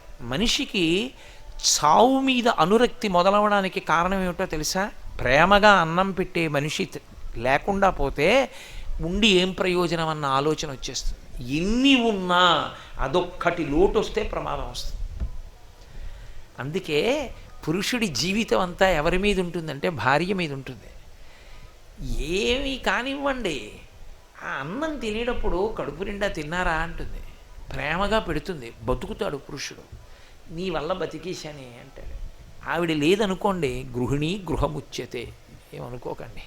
ఆవిడ లేదనుకోండి, ఆ ఇంట ఏమిటో అనిపిస్తుంది. ఎందుకంటే ఏది ఆ అన్నం పెట్టిన చెయ్యేది, ఆ గాజులు చెయ్యేది లేదు, వెళ్ళిపోయింది. కాబట్టి ఆ అన్నానికి ఊపిరికి దగ్గరి సంబంధం. ఈశ్వరుడు అన్నం పెట్టినప్పుడు తృణీకరించి పెట్టాడు ఎవ్వరికి. ఆయన పరమ ప్రేమతో పెడతాడు. ఇన్ని కోట్ల జీవరాశులకు అన్నం పెడుతున్నవాడెవరు? ఆయనే. ఆయన పెట్టినప్పుడు ప్రేమతో పెట్టాడు తప్ప వీడు నాకేం చేశాడని పెట్టడం. తండ్రి కొడుకు తనని ప్రేమించినా ప్రేమించకపోయినా అన్నం పెడతాడు. అలాగే తను పెట్టిన అన్నం తినికి తనకి వ్యతిరేకంగా మైకులో తిడుతున్నా ఆయన అన్నం పెడుతూనే ఉంటాడు. పోన్లేరా అంటాడు. అది ఆయన ప్రేమ. అన్నం అంత ప్రేమగా పెడతాడు, అంత ప్రేమగా బతికిస్తాడు. వీడు నేను ఇచ్చిన దానికి ఉపయోగించుకోవట్లేదుగా శరీరం అని తీసేయడు, ఉంచుతాడు. బాగా జర్జరీభూతం అయిపోయి కాళ్ళు చేతులు కదలక మలమూత్రములను తాను విసర్జించుకోలేక మంచంలో ఉండిపోయినా ఇంకా ఉండిపోవాలనుకుంటాడు. పిచ్చాడా, ఏం చేస్తావురా శరీరంలో ఉండి, ఏం చేయలేవు అని బయటికి తీసేసి ఇంకో శరీరంలో పెడతాడు. ఎంతటి కారుణ్యమూర్తి! అందుకే ఆ స్థితికారకత్వమునందు కారుణ్యం ఉండాలి. అందుకే ముఖం చిరునవ్వు నవ్వుతూ ఉంటుంది. సృష్టి ధమరుకం, స్థితి చిరునవ్వు, లయం అగ్నిహోత్రం. అందుకే ఎడంచేతి వైపు అగ్నిహోత్రాన్ని పట్టుకుంటాడు. ఈ సమస్త ప్రపంచాన్ని లయం చెయ్యగలిగిన వాడెవరు? ఆయనే. లయం చెయ్యడం అన్న మాట మళ్ళీ రెండు రకాలుగా ఉంటుంది. ఆ శరీరం పడిపోయేటట్టు చేయడం ఒక ఎత్తు. ఆ శరీరం పడిపోవడం కాదు, ఇక మళ్ళీ శరీరంలోకి రావలసిన అవసరం లేకుండా చేయడం ఒక ఎత్తు. చేసుకున్న పాపపుణ్యాల కొద్దీ ఆ శరీరం పడిపోయి ఇంకో శరీరంలోకి వెళ్ళాలనుకోండి, ఈ శరీరాన్ని పడగొడతాడు అగ్ని, ఇంకో శరీరాన్ని ఇస్తాడు డమరుకం. పరమభక్తి తత్పరుడై జీవనం చేశాడనుకోండి, వాడికి జ్ఞానం ఇచ్చేస్తాడు. ఇక మళ్ళీ నువ్వు పుట్టక్కర్లేదంటాడు. దాన్ని ఆత్యంతిక ప్రళయము అని పిలుస్తాడు. ఆ జ్ఞానం ఇచ్చి రక్షిస్తాడు. అందుకే 5 చేస్తాడు. పంచకృత్యపరాయణ. అమ్మవారు పరమశివుడు కూడా సృష్టి స్థితి లయ తిరోధాన అనుగ్రహములన ఇదింటిని చేస్తారు. తిరోధానం అంటే మాయ దాస్తాడు, అనుగ్రహం అంటే మోక్షం ఇచ్చేస్తాడు జ్ఞానం ఇచ్చి. ఆ జ్ఞానము మోక్షము నేను ఇవ్వగలనని చెప్పడమే తదియనాటి చంద్రరేఖతో ఉంటాడు. సూర్యుడు చంద్రుడు కూడా ఉంటారు దక్షిణామూర్తికి. ఇక్కడ విగ్రహంలో ఉన్నారండి సూర్యచంద్రుడు ఇద్దరు ఉంటారంటే కాలమునకు నేను వశుడను కాను, అందుకే యువకుడిగా ఉంటాను. రెండు ఆ చంద్రరేఖ ఉంది. చంద్రరేఖ నుండి సుధా బిందువులు పడుతుంటాయి, అమృత బిందువులు పడతాయి. అంటే జ్ఞానము వృద్ధి పొందాలి తప్ప జ్ఞానము నశించిపోకూడదు. శుక్లపక్ష తదియనాటి చంద్రరేఖ పున్నమి చంద్రుడు అవుతుంది. పున్నమి చంద్రుడు గుండ్రంగా సున్నలా ఉంటాడు. పూర్ణమద పూర్ణమిదం పూర్ణాత్ పూర్ణముదచ్యతే పూర్ణస్య పూర్ణమాదాయ పూర్ణమేవావశిష్యతే. సున్న పెట్టాడు అంటే గుర్తేమిటో తెలుసా? ఎక్కడ మొదలెట్టాడో అక్కడికి వచ్చాడు అని గుర్తు. అలా పూర్తి చేయకపోతే సున్న కాదు. నేను ఇలా పెట్టాను అనుకోండి, బిందునాథ కళా విధానేనా అని వేదాంతంలో ఒక పెద్ద విశేషం. ఇలా పెట్టి చుక్క ఇలా తిప్పి మళ్ళీ ఈ చుక్క దగ్గరికి వచ్చేసాను అనుకోండి, సున్న అయిపోయింది. అంటే ఎక్కడ బయలుదేరానో అక్కడికి వచ్చేసాను, అందులో కలిసిపోయాను. ఇప్పుడు నేను ఎక్కడున్నాను మీరు చెప్పలేరు. ఎక్కడ బయలుదేరానో అందులోకి వెళ్ళిపోయాను నేను. అది పూర్ణత్వం, పూర్ణము అంటారు. అందుకే శుభకార్యాలు జరిగితే పూర్ణం పెట్టిన బూరేయిండి అంటారు. పూర్ణం పెట్టిన బూరేయిండి అని ఎందుకంటారంటే ఈ శుభాలు అశుభాలు అంటూ కూర్చోవడం కాదురా, ఈ తిన్నది వాడికి జ్ఞానంగా పరిణమించాలి. భగవంతుడికి నైవేద్యం పెట్టి పూర్ణం బూరి పెడతారు శుభకార్యంలో. కాబట్టి పూర్ణం, ఆ పూర్ణమైనటువంటి స్థితిని పొందాలి. అది ఆయన యొక్క చంద్రరేఖ చేత గుర్తు. నేను మోక్షం ఇవ్వగలను, జ్ఞానం ఇవ్వగలను, ఇచ్చి మళ్ళీ పుట్టవలసినటువంటి అవసరం లేని స్థితిని కల్పించగలిగినటువంటి వాడను అని చెప్పడానికి ఆయన చంద్రరేఖని ధరిస్తాడు. అది శుక్లపక్షంలో ఉండేటటువంటి తదియనాటి చంద్రరేఖ. ఆ దక్షిణామూర్తి మీరు జాగ్రత్తగా చూస్తే ఎడం చేతిలో కింద వైపు పుస్తకాలు ఉంటాయని చెప్పాను. కుడి చేతి వైపు చిన్ముద్ర పట్టి కాలి కింద అపస్మారుడు అనేటటువంటి రాక్షసుణ్ణి తొక్కి పెట్టి ఉంచుతాడు. చిత్రం ఏంటంటే ఈయన కాలుతో తొక్కితే లోకంలో ఎవరైనా సరే పొలికేకలు పెడతారు. పరమశివుడు కాలుతో తొక్కాడనుకోండి, వాడు పొలికేకలు పెడతాడు. రావణాసురుడికి పేరు రావణాసురుడు కాదు, అసలు ఆయన పేరు పులశ్చ బ్రహ్మ. దశానన తాతగారు పెట్టిన పేరు ఏమిటంటే దశగ్రీవ అని పెట్టారు. 10 తలకాయలతో పుట్టాడని దశగ్రీవుడు అని పెట్టాడు. విశ్వవసో బ్రహ్మ తండ్రిని అడిగాడు పులశ్చ బ్రహ్మని, ఏమని పెట్టమంటారు నాన్నగారండి వీడికి పేరు అన్నారంటే దశగ్రీవ అని పెట్టరా అన్నారు. వాడికి దశగ్రీవుడని పేరు. ఓసారి నిష్కారణంగా పరమశివుడు కైలాస పర్వతం మీద తాండవం చేస్తుంటే కైలాసాన్ని కదిపేస్తానని దాని కింద చేతులెట్టి కదపబోయాడు. ఎవడురా కైలాసం కదుపుతున్నాడని కాలి బొటన వేలుతో ఇలా నొక్కాడు. ఆయన వాడి చేతులు కింద ఉండిపోయి పెద్ద రవం చేశాడు, అరిచాడు. ఎంత అరుపు అరిచాడంటే ఆ అరుపుకి 3 లోకాలు దద్దరిల్లాయి. ఇంత పెద్ద అరుపు అరిచావు కాబట్టి రావణా అని పిలుస్తున్నాను రా అన్నాడు శివుడు. ఆ తర్వాత వాడు అదే పేరెట్టు తిరిగాడు. కాబట్టి ఆయన తొక్కితే ఎవడు నవ్వడం, క్యారమని ఇడుస్తాడు. ఆయన ఒక్కడు నవ్వుతాడు. అపస్మారుడన్న రాక్షసుడు ఏడవడం. కాలి కింద పెట్టి తొక్కితే తల పైకెత్తి శివుడి వంక చూసి నవ్వుతూ ఉంటాడు. అది ఒక్క దక్షిణామూర్తి దగ్గర, నటరాజస్వామి దగ్గర కూడా కనపడుతూ ఉంటుంది. అక్కడక్కడ కింద ఉంటాడు, కానీ దక్షిణామూర్తికి తిన్నగా పాదం కిందే ఉంటాడు అపస్మారుడు. ఈ అపస్మారుడికి ఈ చిన్ముద్రకి ఒక సంకేతం. కుడి చేతి వైపు కిందనున్న చెయ్యి చిన్ముద్ర పడతాడు ఇలాగా. ఈ చిన్ముద్ర దక్షిణామూర్తి తత్వానికి అంతటికీ కూడా ప్రాణం. అదే ప్రాణం. ఎందుకో తెలుసా? అనేక ముద్రలు ఉన్నాయి. ముద్రల గురించి ఎప్పుడు తెలుసుకోవాలంటే ఉపాసనా సంబంధమైన దీక్షలోకి వెడితే ముద్ర తెలుసుకుని దీక్ష తీసుకోవాలి. ముద్ర తెలియకుండా దీక్ష తీసుకోకూడదు. నేను మీకు ఒక ఉదాహరణ చెప్పాలంటే, అయ్యప్ప స్వామి దీక్ష తీసుకుంటూ ఉంటారు. అయ్యప్ప స్వామి దీక్ష తీసుకునే వాళ్ళని గురుముఖంగా ఎందుకు తీసుకోమంటారో తెలుసా? గురువు గారు ముద్రామంత్రం అని చెప్పి ప్రత్యేకంగా ముద్రలు చెప్తారు. చెప్పినప్పుడు ప్రతి ముద్ర పట్టి చూపించాలి. చూపించి ఆ ముద్ర ఎలా పడతారో ఆ ముద్ర అలా పడితే ఏమిటి ప్రయోజనమో చెప్పాలి. ముద్ర వ్యాఖ్యానం, మౌన వ్యాఖ్య. ముద్రకి అర్థం లేకపోవడం ఉండదు. ఒక ముద్ర అంటే ఒక గుర్తు పడితే దానికి ఒక లక్షణం ఉంటుంది. నేను ఇలా అన్నాను అనుకోండి, జాగ్రత్త అని చెప్పినట్టే కాదా? నేను అన్నాను అనుకోండి, అలా ఉండండి ఏం పర్వాలేదు నేను చూస్తాను అని గుర్తు కదూ. నేను చేతిని ఇలా అంటే ఓ అర్థం, ఇలా అంటే ఓ అర్థం కాదు. ముద్రకి అంత సంకేతం ఉంటుంది. ముద్రలన్నిటిలోకి గొప్ప ముద్ర, అన్ని ముద్రలలో ఉండేటటువంటి తత్వము ఏ ముద్రలోకి వెళ్ళిపోతుందంటే చిన్ముద్రలోకి వెళ్ళిపోతుంది. అందుకే చిన్ముద్ర జ్ఞానముద్ర అంటారు. ఇలా పట్టుకుంటే దాన్ని చిన్ముద్ర, జ్ఞానముద్ర. బాగా జ్ఞాపకం పెట్టుకోండి. మీకు బాగా గుర్తుండడానికి చెప్తున్నా. ఇలా ఉన్నటువంటి మూర్తిని మీరు ప్రతిరోజు దర్శనం చేసినా, ఆ దేవాలయంలో ప్రవేశించి ఉన్న దుష్టశక్తులు మిమ్మల్ని పట్టుకోలేవు. కారణం ఏమిటో తెలుసా? అన్ని ముద్రల శక్తి ఆ ముద్రలోనే ఉంటుంది. ఎవరైనా ఇలా పట్టుకుని ఉన్నాడు అంటే ఆయన ఇంకా సార్వభౌముడు. అది పతాక స్థాయి అని గుర్తు. ఇలా పట్టుకుంటే అయ్యప్ప పట్టుకుంటారు ఇలాగా, దక్షిణామూర్తి పట్టుకుంటారు ఇలా, పరమశివుడి కొడుకే కదూ అందుకు పట్టుకుంటారు. ఈ ముద్రకి ఎంతో అర్థం ఉంటుంది. ఈ ముద్రలోకి మిగిలిన ముద్రలన్నీ వెళ్ళిపోతాయి. ఎందుకు వెళ్ళిపోతాయంటే, నేను ఉన్న సమయాన్ని దృష్టిలో పెట్టుకుని మీకు లఘువుగా చెప్పే ప్రయత్నం చేస్తాను. పట్టుకోండి, మీకు అర్థం అవ్వడానికి నా సాధ్యమైనంత ప్రయత్నిస్తాను. ఈ శరీరమునందు 2 శక్తులు ఉంటాయి. ఒకటి క్రియాశక్తి అంటారు, రెండవది జ్ఞానశక్తి అంటారు. ఇవి శరీరంలోనే కొన్నింటిని జ్ఞానశక్తి పట్టుకుని ఉంటుంది, కొన్నింటిని క్రియాశక్తి పట్టుకుని ఉంటుంది. నేను మీకు ఒక ఉదాహరణ చెప్పాలంటే, కంటికి క్రియాశక్తి ఉండదు. నా కంటితో పుస్తకంలో ఓ పుటని తిప్పలేను నేను. కంటి రెప్పతో పట్టుకుని పేజీలు తిప్పచ్చా అండి, కంటి రెప్పతో పట్టుకుని ఒత్తేసుకోవచ్చా అండి అని ఎవరు అడగరు. కంటి రెప్పకి కంటికి క్రియాశక్తి ఉండదు, కంటికి జ్ఞానశక్తి ఉంటుంది.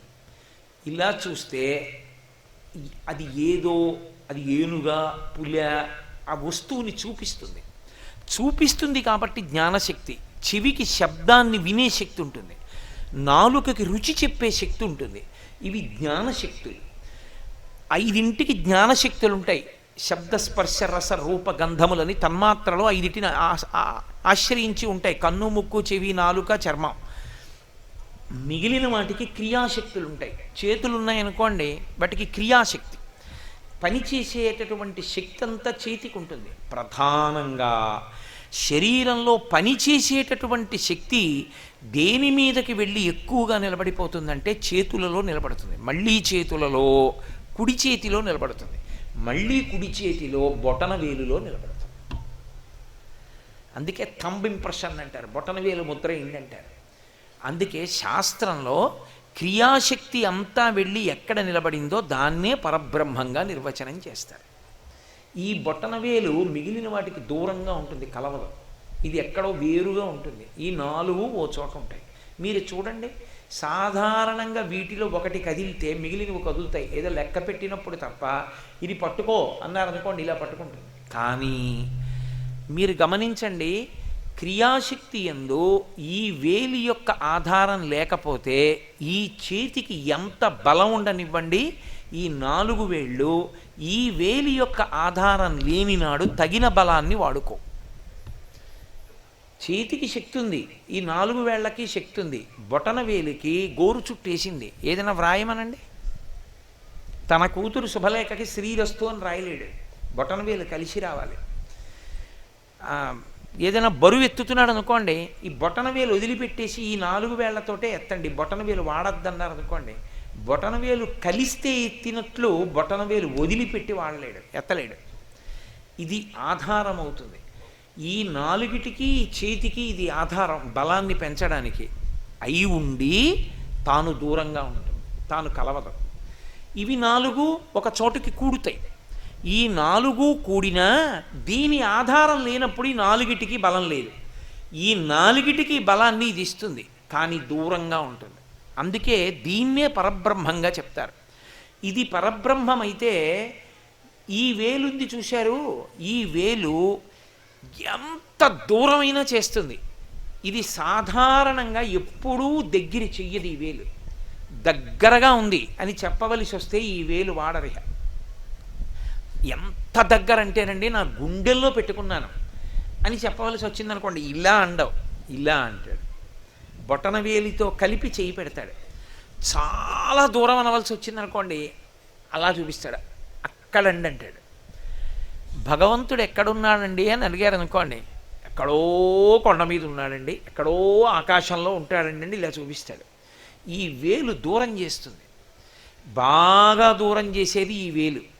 బాగా దూరం చేసినటువంటిదే ఈ వేలైతే ఎక్కడో లేడురా పరమాత్మ, ఇక్కడే ఉన్నాడని చెప్పేది ఈ వేలు. అతి దగ్గరతనాన్ని చెప్తుంది ఈ వేలు. అందుకే భగవంతుడు ఎంత ఉంటాడు అంటే అంగుష్టమాత్రుడై ఉంటాడు. ఇక్కడ బొటన వేలంత వాడై ఉంటాడు లోపల. జీవుడు అంగుష్టమాత్రుడై ఉంటాడు. మన మీరు భారతంలో ఉన్నారుగా, జీవుడే బ్రహ్మము. ధర్మరాజు గారు చెప్పలా, అందుకని బొటన వేలంత ఉంటాడు. బొటన వేలంత ఉన్నటువంటి జీవుడు బ్రహ్మము కనుక బొటన వేలు భగవంతునికి సూచన. ఇది దూరం చేయడానికి సూచన, ఇది దగ్గర చేయడానికి సూచన. దూరంగా ఉన్నాడన్నవాడు ఎక్కడో లేడు, ఇక్కడే ఉన్నాడని తెలియచేయబడితే అసలు ఎక్కడో వెతకడం కాదురా, ఇక్కడ నాలోనే ఉన్నాడు భగవానుడు అని తెలుసుకుంటే ఇది వంగిపోయి దీంతో కలిసిపోతుంది. ఇలా కలిసిపోయిందో, ఎక్కడ విడిపోయాడో అక్కడ కలిసిపోయాడు కాబట్టి సున్నైపోయింది. అందుకని చిన్ముద్ర. అప్పుడు ఈ 3 వేరుగా అయిపోయి దూరం చేస్తున్న వేలు వచ్చి బొటన వేలుతో కలిసిపోయింది. అందుకని చిన్ముద్ర కాదు. చిత్రం ఏమిటంటే, ఈ 4 కలిశాయనుకోండి, ఈ 4 కలిసి ఉన్నంతసేపు మాయయందు తిరుగుతూ ఉంటాడు. మాయయందు తిరగడం అంటే ఏమిటో అనుకుని మీరు పెద్ద హడావిడి పడిపోక్కర్లేదు. మీకు నేను ఒక్కటే చెప్తా, సత్యము ఎదురుగుండా ఉంటుంది, కనపడదు. మాయ ఉండదు, ఉన్నట్లు కనపడుతుంది. ఉండక ఉన్నట్లు కనపడితే మాయ, ఉండి కనపడకపోతే సత్యం. ఉండి ఉన్నట్లుగా కనపడిపోయింది అనుకోండి, సత్యం అర్థమైపోయిందని గుర్తు, అంతే. మీరు చెప్పింది మాకేం అర్థం కావట్లేదండి, ఇదో మాయ అని మీరు అంటారు, నాకు తెలుసు. కానీ నేను మీకు ఒక ఉదాహరణ చెప్తాను, మీరు వెంటనే పట్టేసుకుంటారు. మాయ అంటే ఎప్పుడైనా మీకు మాయ అంటే ఏమిటి అని ఎవరన్నా అడిగారనుకోండి, మీకు నేను అతి తేలిక నిర్వచనం చెప్తున్నా, జ్ఞాపకం పెట్టుకోండి. నామము రూపము ఇవే మాయ. నామరూపములు మాయా. నామము పేరు, రూపము ఒక రూపం, ఈ రెండు మాయ. ఈ రెండుటిని తీసి చూస్తే సత్యం. నేను మీకు ఉదాహరణ చెప్పాలి అంటే, ఏమండి గాజులు బాగున్నాయండి అంటారు, ఏమండి ఉంగరాలు బాగున్నాయండి అంటారు, ఈ గొలుసులు బాగున్నాయి, భుజకీర్తులు బాగున్నాయి, అందెలు బాగున్నాయి, లేకపోతే ఏదో మెళ్ళో వేసుకున్న హారాలు బాగున్నాయి అంటారు. హారముగా ఏది ఉంది? బంగారం. ఉంగరముగా ఏది ఉంది? బంగారం. కొనుక్కునేవాడు ఏం చూస్తాడు? గొలుసు చూస్తాడు, ఉంగరం చూస్తాడు, భుజకీర్తి చూస్తాడు, అందె చూస్తాడు. అమ్ముతున్న కంసాలేం చూస్తాడు? ఆ లోపల ఉన్న బంగారం ఎంతుందో తూకం వేసి చూస్తాడు. మనమేమంటాం? గొలుసు ఉందండి నా దగ్గరండి అంటాం. కంసాలేమి దానికి డబ్బు ఇవ్వాల్సి వస్తే ఏమిస్తాడు? గొలుసు పొడుగు చూసి ఇవ్వడు, గొలుసులో ఉన్న బంగారానికి ఇస్తాడు. ఇప్పుడు నేను మీకు చెప్పిన మాటని గట్టిగా పట్టుకునే ప్రయత్నం చేయండి. బంగారం లేకుండా గొలుసు ఉంటుంది, అంటే గొలుసు లేకుండా బంగారం ఉంటుంది, బంగారం లేకుండా గొలుసు ఉండదు. ఇది పట్టుకున్నారా? నేను మీకు తులం బంగారం ఇచ్చాను, గొలుసు చేయించుకున్నారు. బంగారం ఉంది కాబట్టి గొలుసు చేయించుకున్నారు. నేను మీకు బంగారం ఇవ్వలేదు, ఓ గొలుసు పట్టండి అన్నాను, వస్తుందా? బంగారము లేని గొలుసు ఉండదు, గొలుసు లేని బంగారం ఉంటుంది. గొలుసు లేదు, చెరిపించేశారు. ఏదో వీధిలో కడితే లాగేస్తున్నారటండి, గొలుసులను చెరిపించేసి ఓ ముద్ద చేసేసి బ్యాంకులో లాకర్లో పెట్టేసుకున్నారు. ఇప్పుడు బంగారం ఉందా లేదా? బంగారం ఉంది.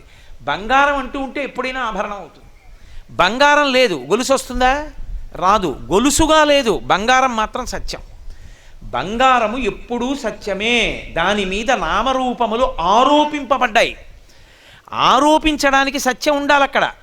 ఎవరో ఇవాళ నాకు వేసిన పూలదండ వెళ్ళిపోతూ అక్కడెక్కడో పడేసి వెళ్ళిపోయాను నేను. పూలదండ సత్యం అక్కడ పడుంది కాబట్టి రాత్రి ఎవడో వెడుతున్న వాడికి అందులో పాము కనపడింది. పాము అనుకున్నాడు ఆయన. పూలదండ ఉంటే కదా పాము కనపడడం. అసలు పూలదండ లేనిదే పాము ఎక్కడి నుంచి కనపడుతుంది? పూలదండని పాము అనుకుంటున్నాడు, పూలదండ లేకపోతే పాము ఎక్కడి నుంచి వస్తుంది? సత్యము లేని మాయ ఉండదు, మాయ లేకుండా సత్యం ఉంటుంది. నామము రూపము మాయ. గొలుసు అబద్ధం, ఇవాళ ఉండొచ్చు, రేపు కరిగించేస్తే బంగారం. బంగారం ఎక్కడికి పోదు, అలాగే ఉంది సత్యం. దొంగెత్తుకుపోయినా బంగారం ఉంది. గొలుసు ఇవాళ ఉంది, రేపు ఉండకపోవచ్చు, కరిగించేయచ్చు, ఉంగరం చేయించేసుకోవచ్చు. కాబట్టి నామరూపములు మాయ, బంగారము సత్యం, పరమేశ్వరుడు సత్యం, ఈ నామరూపాలన్నీ మాయ. అందుకే శంకరాచార్యులు వారు దక్షిణామూర్తి స్తోత్రం ఇచ్చి పట్టుకోలేరేమోనని ఆఖరి శ్లోకం సగుణోపాసనం చేశారు. భూరంభాంచ నలో నిలోంబర మహార్నాథో హిమాంసు పుమాన్ ఇత్యాభాతి చరాచరాత్మకమిదం యస్యైవ మూర్త్యష్టకం అంటూ. అయితే ఏమంటే మరి ఇవన్నీ కనపడుతున్నాయి కదా అంటే శంకరాచార్యులు వారు దీన్ని మొట్టమొదటి శ్లోకంలోనే ఈ మాయా సిద్ధాంతాన్ని అత్యద్భుతంగా తీసుకొచ్చారు. విశ్వందర్పణ దృశ్యమాన నగరీతుల్యం నిజాంతర్గతం పశ్యన్ ఆత్మని మాయయా బహిరివోద్భూతం యథా నిద్రయా యస్ సాక్షాత్కురుతే ప్రబోధ సమయే స్వాత్మానమేవాద్వయం. అయితే నేను ఇవాళ లఘువుగా మాట్లాడతానంతే దాని గురించి. శ్లోకాలన్నీ వ్యాఖ్యానం చేయడానికి సమయం ఎక్కడిది? శంకర భగవత్పాదులు అన్నారు, ఏమండి ఇదిగో మాయ అంటారు ఏమిటండి? బల్ల కనబడుతోంది, మైకులు కనబడుతున్నాయి, నేను కనబడుతున్నాను, వాళ్ళు కనబడుతున్నారు, స్తంభాలు కనబడుతున్నాయి, పరదాలు కనబడుతున్నాయి, మాయ అంటారు ఏమిటి? ఉంది కదా విశ్వం అంటావా? విశ్వం బయట లేదు, నీలోనే ఉన్నది, బయట లేదు అన్నారు శంకరాచార్యులు. అనగానే మనం ఏమంటాం? అబ్బెబ్బే చాలా అమాయకంగా మాట్లాడుతున్నారండి, ఎంత జగద్గురువులైనా. బయట లేకపోవడం ఏంటంటే ముట్టుకుంటే తెలియట్లా, బయట ఉంది విశ్వం, నాలో ఉండడం ఏమిటి అంటే శంకరాచార్యులు వారు అన్నారు, సరే నీలోనే ఉంది, నీలో లేదు బయట ఉందని ఎలా చెప్తున్నావు? అనుభవంతో కాదు, నేను ముట్టుకుంటున్నాను కదండి, నేను చూస్తున్నాను కదండి అని కదా అంటున్నావు, కాబట్టి బయట ఉందని కదా అంటున్నావు. అలా అయితే నేను మాట చెప్తా విను అని శంకరులు అన్నారు. పశ్యన్ ఆత్మనివాజయా బహిరివోద్భూతం యథా నిద్రయా యస్ సాక్షాత్కురుతే ప్రబోధ సమయే స్వాత్మానమేవాద్వయం.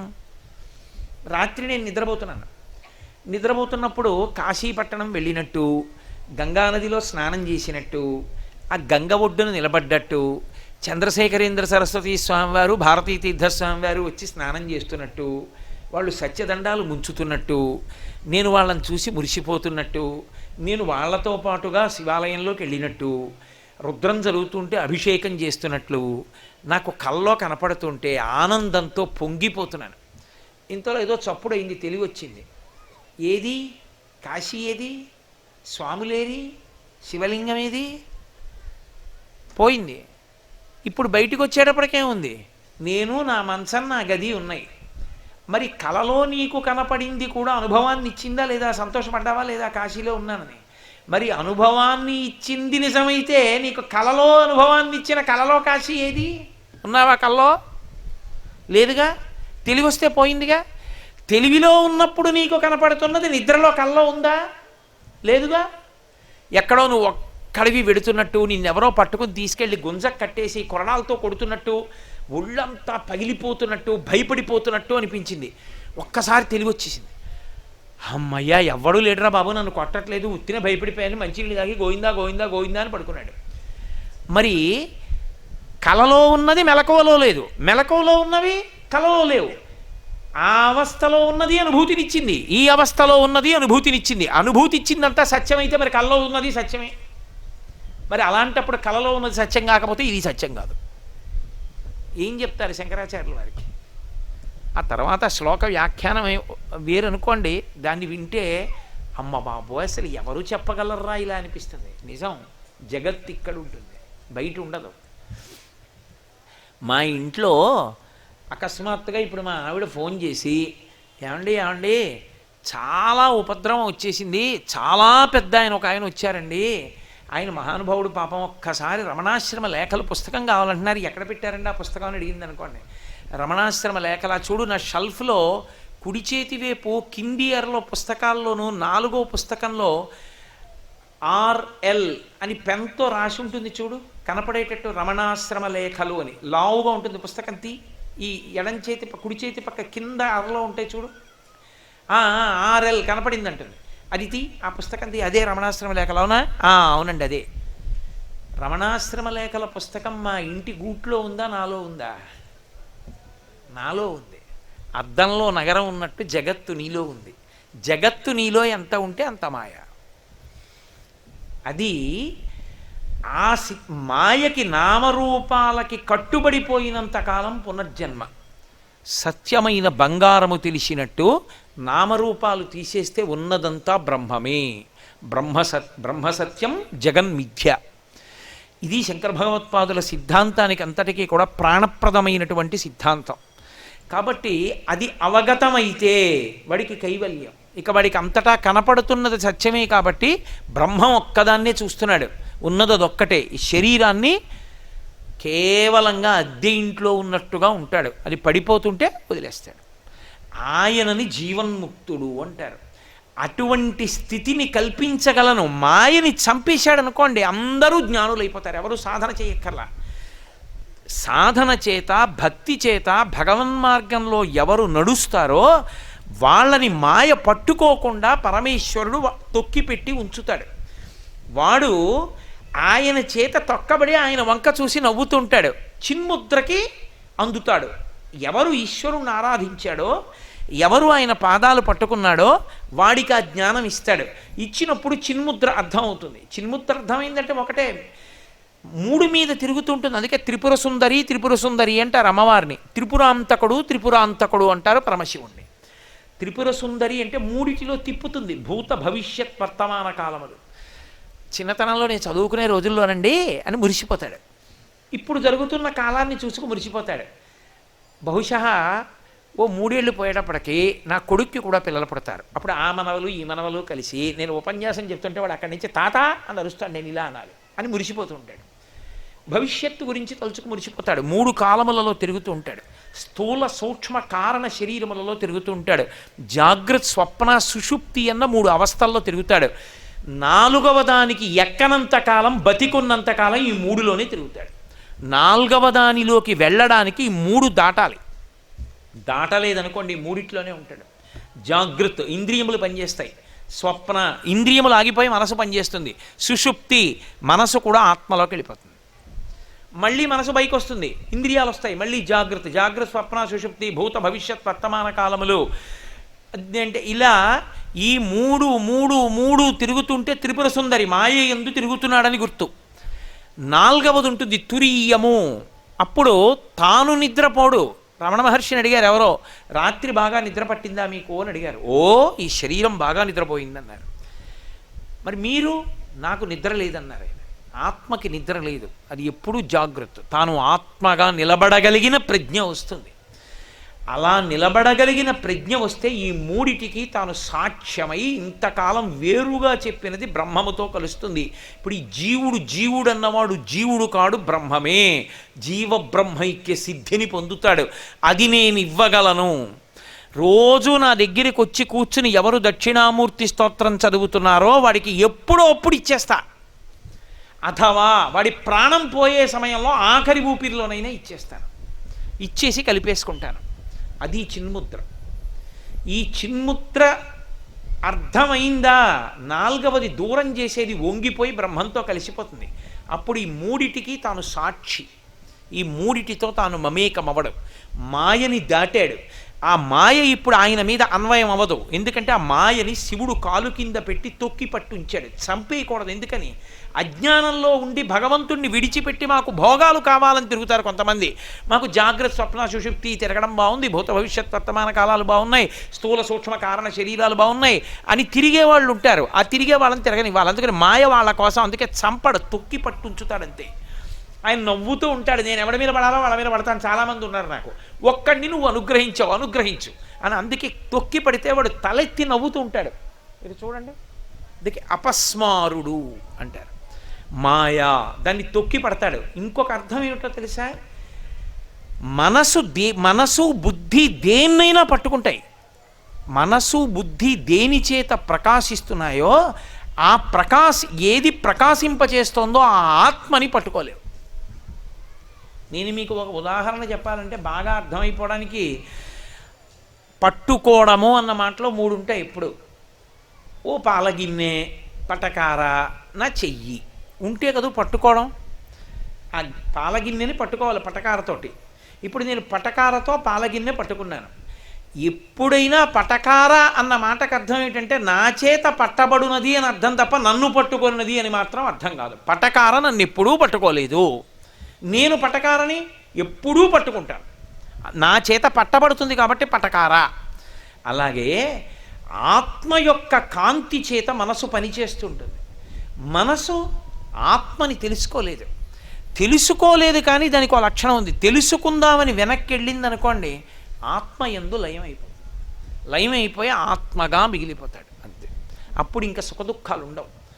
మీకు ఇంకా దీనికి మళ్ళీ అర్థం కావడానికి నేను ఉపమానం చెప్పాలంటే, ఒక ఉప్పు బొమ్మను ఒక దాన్ని తయారు చేసి ప్రాణం పోసి సముద్రం లోతు కనుక్కురా అని పంపించారనుకోండి. ఆ ఉప్పు బొమ్మ నీటిలో ప్రయాణం మొదలుపెట్టింది సముద్రంలోకి. ఇప్పుడు అది వెడుతోంది అనుకోండి, కొంత దూరం వెళ్ళాక ఏమవుతుంది? కరిగిపోయి సముద్రంలోకి వెళ్ళిపోతుంది. సముద్రపు లోతు తెలుసుకుందామని బయలుదేరిన ఉప్పు బొమ్మ సముద్రంలోనే కలిసిపోయినట్టు, భగవంతుని వలన ఆత్మ వలన ప్రకాశించే మనసు భగవంతుణ్ణి తెలుసుకుందామని వెనక్కి ప్రయాణం మొదలు పెడితే ధ్యానంలో పరమేశ్వరుడి యందు లీనమైపోయి ఆత్మగా మిగిలిపోతుంది. అది చిన్ముద్ర అన్న మాటకు అర్థం. జీవబ్రహ్మైక్య సిద్ధి అయి ఈ మూడిటికి సాక్షిగా మిగిలిపోతాడు. అప్పుడు ఆయన కేవలముగా జీవన్ముక్తుడు అంటారు. అలా ఇవ్వగలిగిన వాడను నేను అని చెప్పడానికి ముద్ర పడతాడు. అందుకే శంకరాచార్యుల వారు శ్లోకం చేస్తూ యో భద్రయా ముద్రయా అంటారు. సమస్త భయాలకి కారణం ఏమిటి? నేనుని ఆశ్రయించి భయాలన్నీ ఉంటాయి. నేను వెళ్ళిపోతానంటే నేను చచ్చిపోతానేమో, నేను చచ్చిపోతే నావన్నీ ఏమైపోతాయో, నేను ఆత్మ అనుకోవడం ఏమిటి? సత్యం ఎరుకలోకి వచ్చేస్తే చావేది నేనెక్కడికి వెడతాను? ఎప్పుడూ ఉంటాను. నేను చచ్చిపోయేది శరీరం చచ్చిపోతుంది, నేను చచ్చిపోవడం అన్నది లేదు నాకు, నేను ఎప్పుడూ ఉంటాను, నేను ఆత్మ అన్నారనుకోండి. ఇక భయం ఏమిటి అసలు? ఇక భయానికి ఆస్కారం లేనప్పుడు అభయముద్ర ఎందుకు? ఇంకా వాడికి భయం ఉంటే కదా అభయముద్ర పట్టడం, వాడికి కోరికుంటే కదా వరముద్ర పట్టడం. అసలు అంతా తానైపోయిన వాడికి ఇంకా కొత్తగా తనకేం కావాలి? తనకి కావలసిందేం లేదు. ఇక అన్నీ తనవే. పరమతృప్తితో ఉంటాడు. అందుకే అభయముద్రలు, వరముద్రలు ఇవన్నీ కూడా ఎందులోకి వెళ్ళిపోతాయంటే చిన్ముద్రలోకి వెళ్ళిపోతాయి. అందుకే ముద్రలన్నిటిలోకి పెద్ద ముద్ర ఏదంటే చిన్ముద్ర. ఆ చిన్ముద్ర పట్టిన వాడిని పట్టుకున్నవాడు తరించిపోతాడు. కాబట్టి యో భద్రయా ముద్రయా అంటారు శంకరాచార్యుల వారు. దక్షిణామూర్తి పట్టినటువంటి చిన్ముద్ర అంత గొప్ప ముద్ర. అందుకే దక్షిణామూర్తి ప్రతిష్ఠ చేస్తే వచ్చేటటువంటి గొప్ప ప్రయోజనం ఏమిటో తెలుసా? మీరు రోజు దక్షిణామూర్తికి ఎదురుగుండా కూర్చున్నారనుకోండి, పరమేశ్వరుడికి అయితే ఎదురు కూర్చోకూడదు, శివలింగానికి ఎదురుగుండా కూర్చోకూడదు అభిషేకం చేస్తుంటే తప్ప. దక్షిణామూర్తికి ఎదురుగుండా కూర్చోవచ్చు. ఎదురుగుండా కూర్చున్నారనుకోండి, మీరు ఆ ఎదురుగుండా కూర్చున్నప్పుడు ఒక లక్షణం వస్తుంది. ఏ లక్షణం వస్తుంది అంటే జీవయాత్ర ఉత్తరానికి తిరుగుతుంది. ఎందుకని? దక్షిణామూర్తి ఎటు చూస్తున్నారు?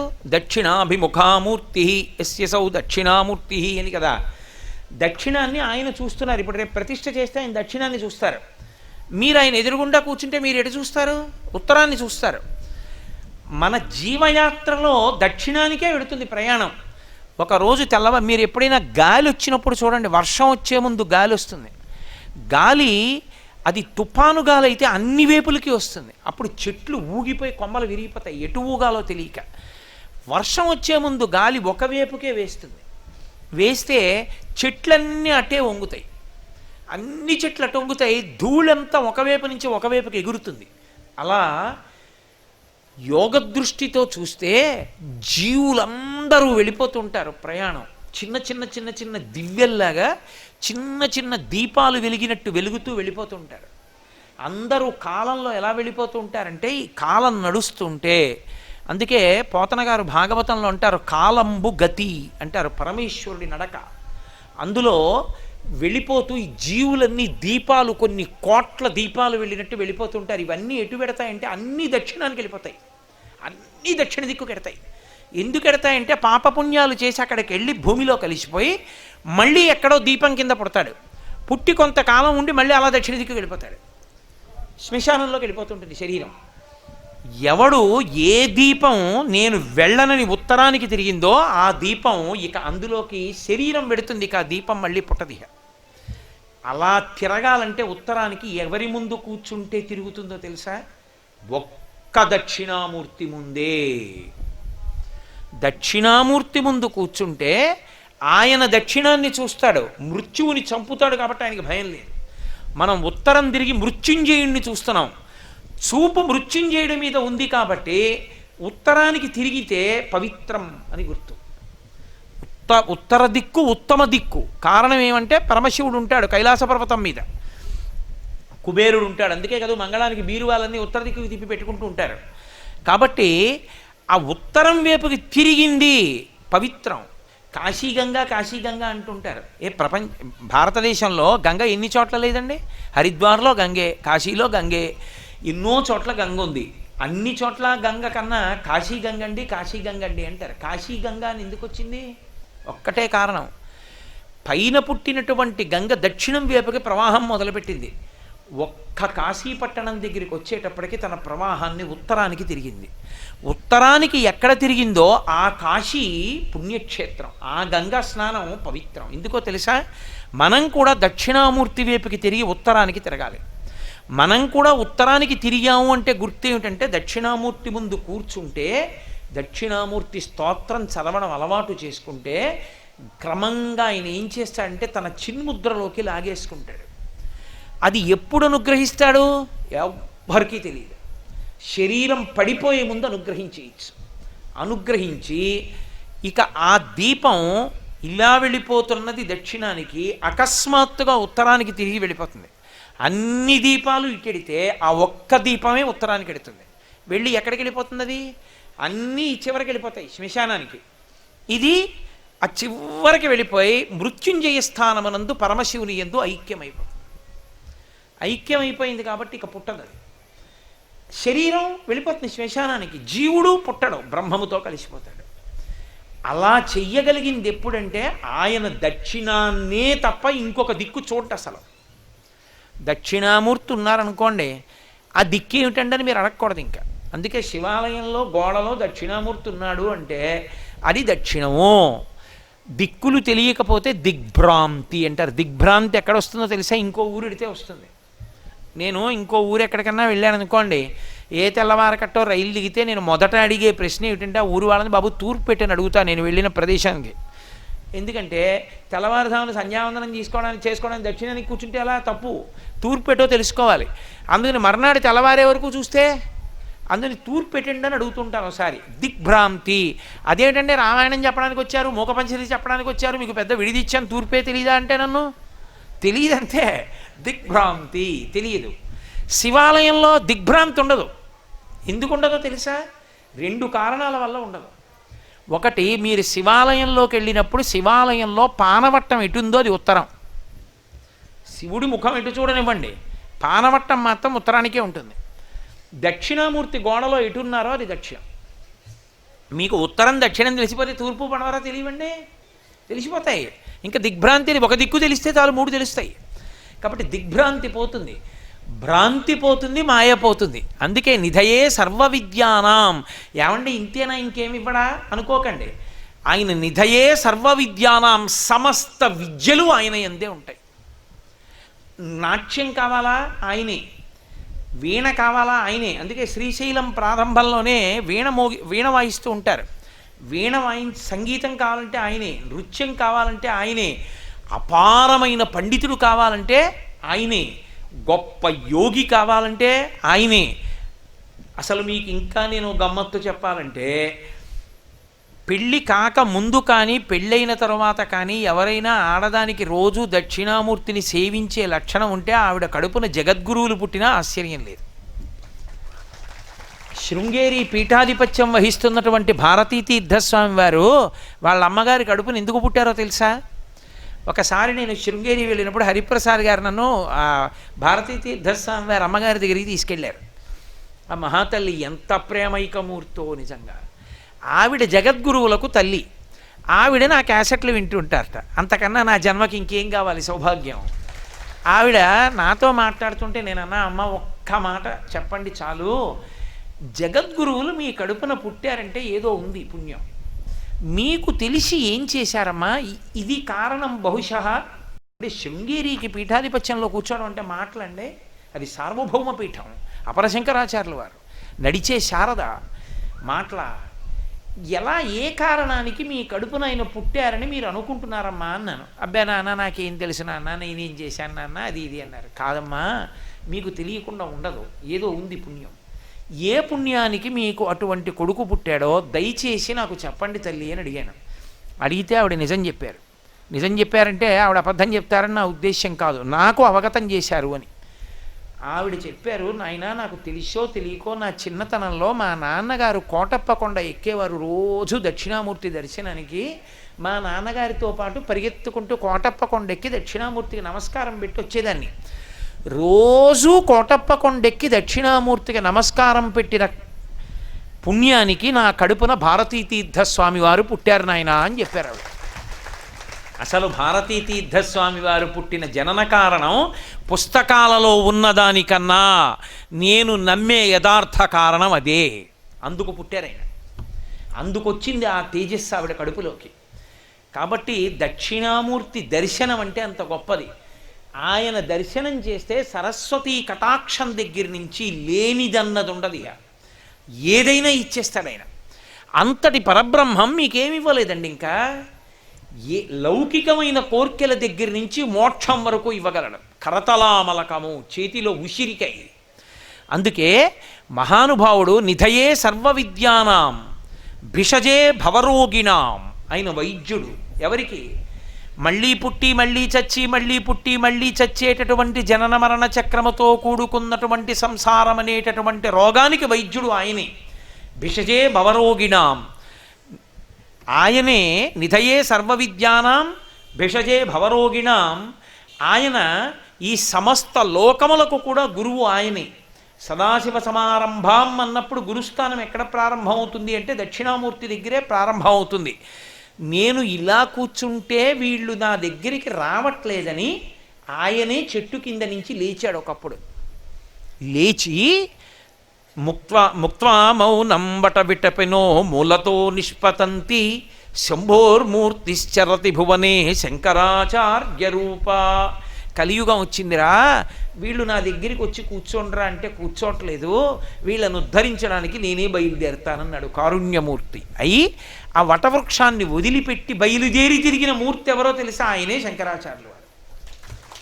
వటవృక్షం కింద కూర్చుంటే దక్షిణామూర్తి, ఈ భూమి మీద తిరుగాడితే శంకర భగవత్పాదులు. అందుకే నమ కపర్దినీ చ వ్యుక్త కేశాయ చ, పెద్ద జటాజూటంతో ఉంటే దక్షిణామూర్తి, బోడిగుండుతో ఉంటే శంకరాచార్య వారు. అందుకే వ్యుక్తకేశాయ చ అంటే బోడిగుండు, బోడిగుండుతో ఉన్నది శంకర భగవత్పాదులు, పెద్ద జటాజూటంతో ఉన్నవాడు పరమశివుడు, ఇద్దరూ ఒకటే. అందుకే రుద్రం అలా మాట్లాడుతుంది. కాబట్టి అటువంటి మహానుభావుడైనటువంటి దక్షిణామూర్తి ఏదైనా ఇవ్వగలరు. దక్షిణామూర్తి దేవాలయంలోకి, ధ్యాన మంటపంలోకి, దక్షిణామూర్తి దేవాలయం కన్నా దక్షిణామూర్తి ధ్యాన మంటపం గొప్పది. అందుకే మనం ధ్యాన మంటపంగా ప్రతిష్ఠ చేస్తున్నాం. ధ్యాన మంటపంలో ఏం చేయాలంటే, మీరు కళ్ళు విప్పి మీకు ఎదురుగుండా కనపడతాడు ఆయన. ఎదురుగుండా కనపడుతుంటాడు కాబట్టి మీరు బాగా కళ్ళు విప్పి ఆసనం వేసుకు కూర్చుని వెన్నుపాన్ నిటారుగా పెట్టి ఒక్కసారి గుండ్రంగా ఆయన చుట్టూ తిరిగారనుకోండి చూపులతోటి. మొట్టమొదట మీరు ప్రారంభం చేసినప్పుడు కుడి పాదం కింద పెట్టి ఎడమ పాదం పైకెత్తి కుడి మోకాలు మీద ఆయన వేసుకుంటే కుడి పాదం స్పష్టంగా కనపడుతుంటే, కుడి పాదం మీద పెట్టుకున్నటువంటి మంజీరం పాదం మీద కనపడుతుంటే, ఆ పాదం దాటి కొంచెం పైకి వెళ్ళినప్పుడు మోకాలుకి పాదానికి మధ్యలో మళ్ళీ ఒక ఆభరణం ఉండి దానికి ఒక చిరుగంట వేలాడుతుంటే, ఆ కాలి వెనక బలిష్టమైనటువంటి పిక్క కనపడుతుంటే, ఆయన కృష్ణాజినం కట్టుకుంటే మోకాలు కనపడుతుంటే, ఎడమ పాదం అరికాలు కనపడుతూ ఉంటుంది, కుడి పాదానికి అరికాలు కనపడదు, ఎందుకంటే నేల మీద ఉంటుంది. ఎడమ పాదానికి అరికాలు కనపడుతూ ఉంటుంది. మీరు ఎదురుగుండా కూర్చుని ప్రత్యేగాత్మ అంటారు, మీలోంచి మీరు విడడానికి ప్రయత్నం చేసే ముందు ఒక్కసారి ఆ పాదం వంక బాగా చూసి, ఆ బొటనవేలు, గోరు, పక్కన 4 వేళ్ళు, వాటి గోళ్ళు, ఆ కింద పెట్టినటువంటి కుడికాలు, ఇప్పుడు దాని మీద అడ్డంగా వేసుకున్నటువంటి వీరాసనంలో ఎడంకాలు, ఆ మోకాలు, ఆయన యొక్క కాలంతా కనపడుతూ పాదం యువతల వైపుకి వస్తే అరికాలు కనపడుతుంది. అందుకే మీరు యువతల పక్కకి వెళ్ళి ఆయన పాదం వంక చూస్తే ఆయన అరికాలు కనపడి, అడుగు నుంచి దూదులు చిన్న చిన్న తిట్టులు కట్టినట్టుగా వేళ్ళు ఎంత అందంగా ఎర్రగా ఉంటాయో, బొటన వేలు దగ్గర నుంచి వేళ్ళు పెద్ద దూది ముద్దల, నందివర్ధనం మొగ్గల పెద్ద బొటనవేలు యొక్క అరికాలు, ఆ పక్కన కొంచెం ఆ బొటనవేలు కన్నా పొడవుగా ఉండి ఒక వేలు, దానికి ఉన్నటువంటి ఆ పైన ఉన్న తిత్తి లాంటి ఆ అరికాలి వేలు, ఆ పక్కన ఉన్న మిగిలిన 3 వేళ్ళు, ఆ చిటికిన వేలు, ఆ అరికాల్లో పాదం దగ్గర ఎత్తుగా దిండులో ఉన్నటువంటి పాదం, ఆ పాదం దగ్గరికి వెళ్ళేటప్పటికి వస్తున్న సౌరభం చూసి ఒక్కసారి ఆ పాదం మీద, కుడి పాదం నేల మీద ఉంది కదూ, దాని దగ్గరికి వెళ్ళి మీ తల ఆంచే ముందు 2 చేతులు నేల మీద పెట్టి మీ లలాటం తీసుకెళ్ళి ఆయన తల మీద పెట్టి అలా ఉంచితే చల్లగా ఆయన పాదం తగులుతుంటే, ఆ పాదానికి మహర్షులు అలదినటువంటి గంధం మీ నాసాపుటములకు తగులుతుంటే, మీరు ఎదురుగుండా ఇలా తలెత్తి చూస్తే, ఇలా చిన్ముద్ర పట్టినటువంటి కుడి చెయ్యి కనపడితే స్వామివారి 3 వేళ్ళు, అందులో గీతలు, అరిచెయ్యి, బొటనవేలు, చూపుడు వేలు ఇలా కలిస్తే ఆయన పెట్టుకున్న ఉంగరాలు, అరిచెయ్యి దగ్గర నుంచి చూసి ఆ మోకాలు, ఆయన వేసుకున్నటువంటి పాదం కనపడితే, ఆ పైకి ఇలా తలెత్తితే ఆయన పై చేతిలో పట్టుకున్న ఢమరుకం, ఆ ఢమరుకాన్ని చుట్టుకుని పైకి లేచినటువంటి పెద్ద సర్పం, అలా ఇంకొంచెం తల పైకెత్తేటప్పటికీ ఆ శుక్లపక్ష తదియనాటి చంద్రరేఖ కనపడితే, ఆ పైన పెద్ద జటాజూటం, ఎర్రటి జుత్తు అరుణ జటేశ్వరుడు, అలా తిరిగి మళ్ళీ ఇలా తిప్పుతుంటే కళ్ళు, ముక్కు, చిన్న చిరునవ్వు, కంఠం, 3 గీతలు, విశాలమైన వక్షస్థలం,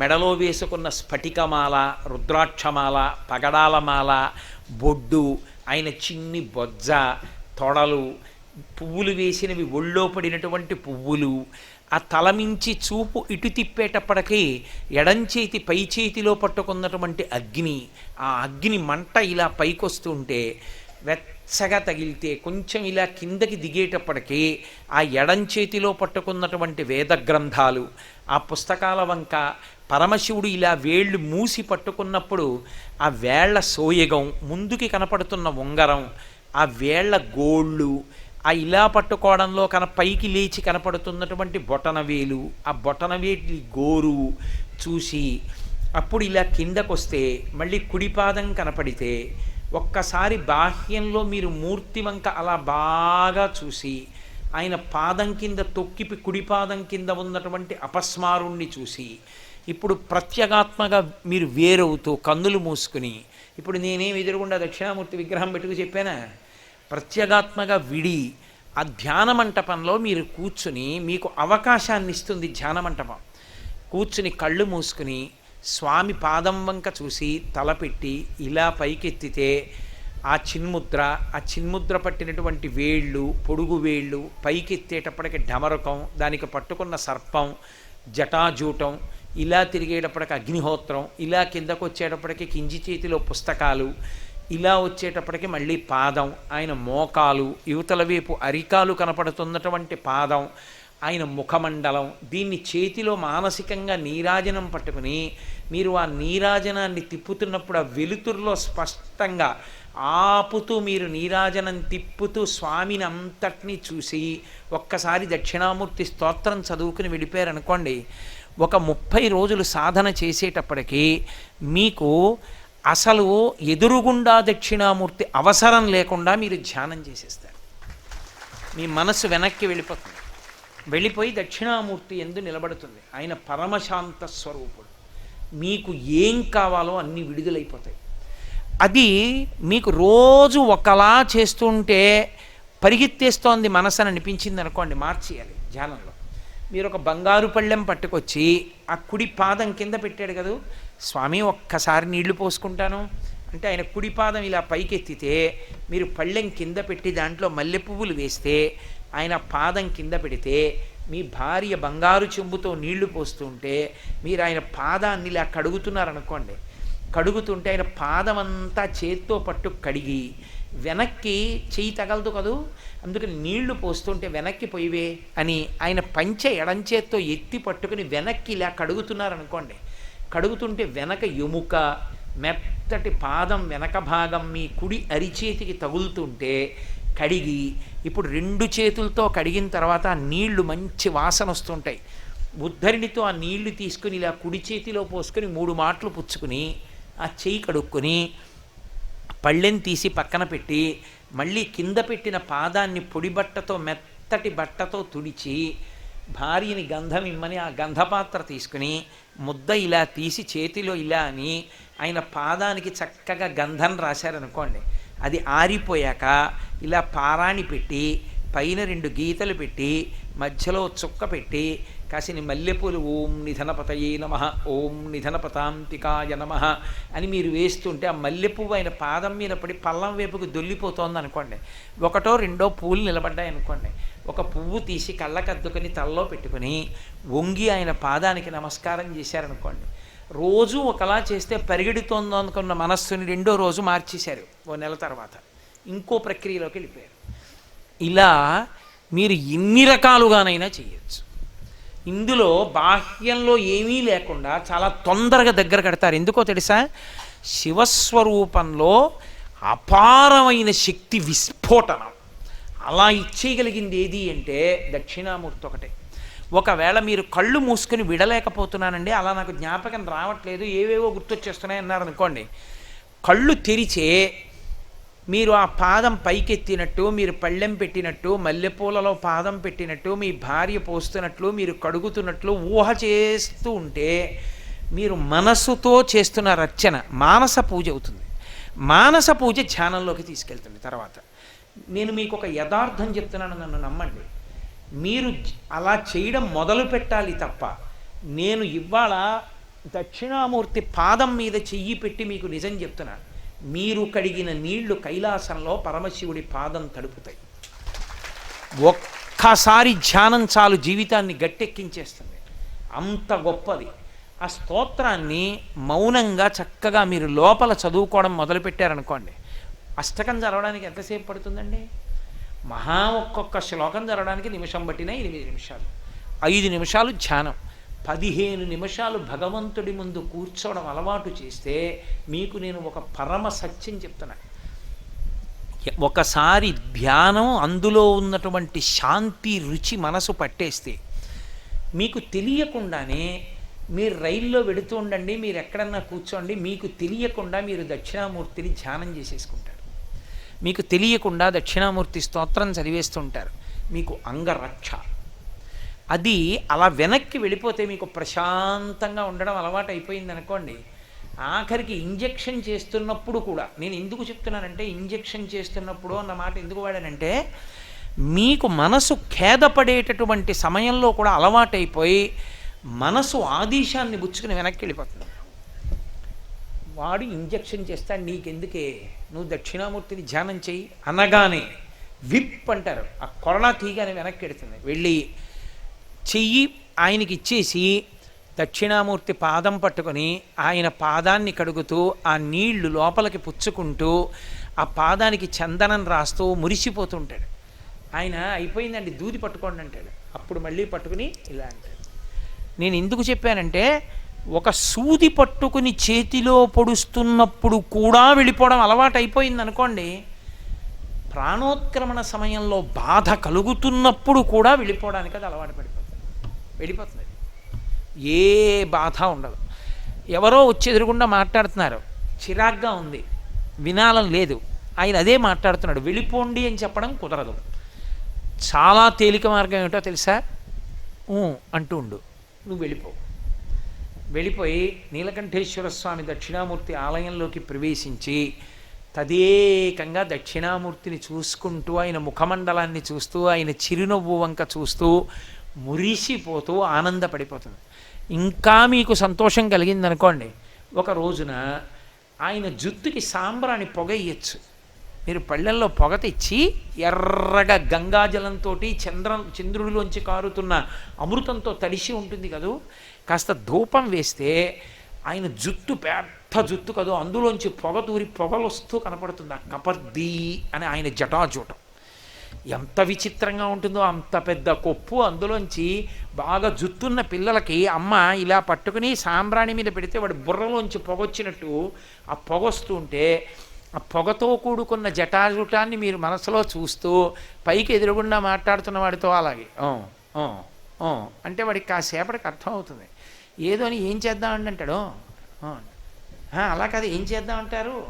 అప్పుడు బయటికి వస్తాడు, ఏమడిగారు మీరు అని అడుగుతాడు. 2-3 మాటలు చూసి పరధ్యానంగా ఉన్నాడు, వింటలేదు, అంత అనురక్తి లేదని, సరే ఇంకో మాట కలుస్తానంటాడు. దరిద్రం వదిలిపోయినట్లతో వెనక్కి వెళ్ళడానికి అలవాటు పడుతుంది మనస్సు. ఇది లేకయే పునర్జన్మ, ఇది లేదు కాబట్టే పునర్జన్మలు.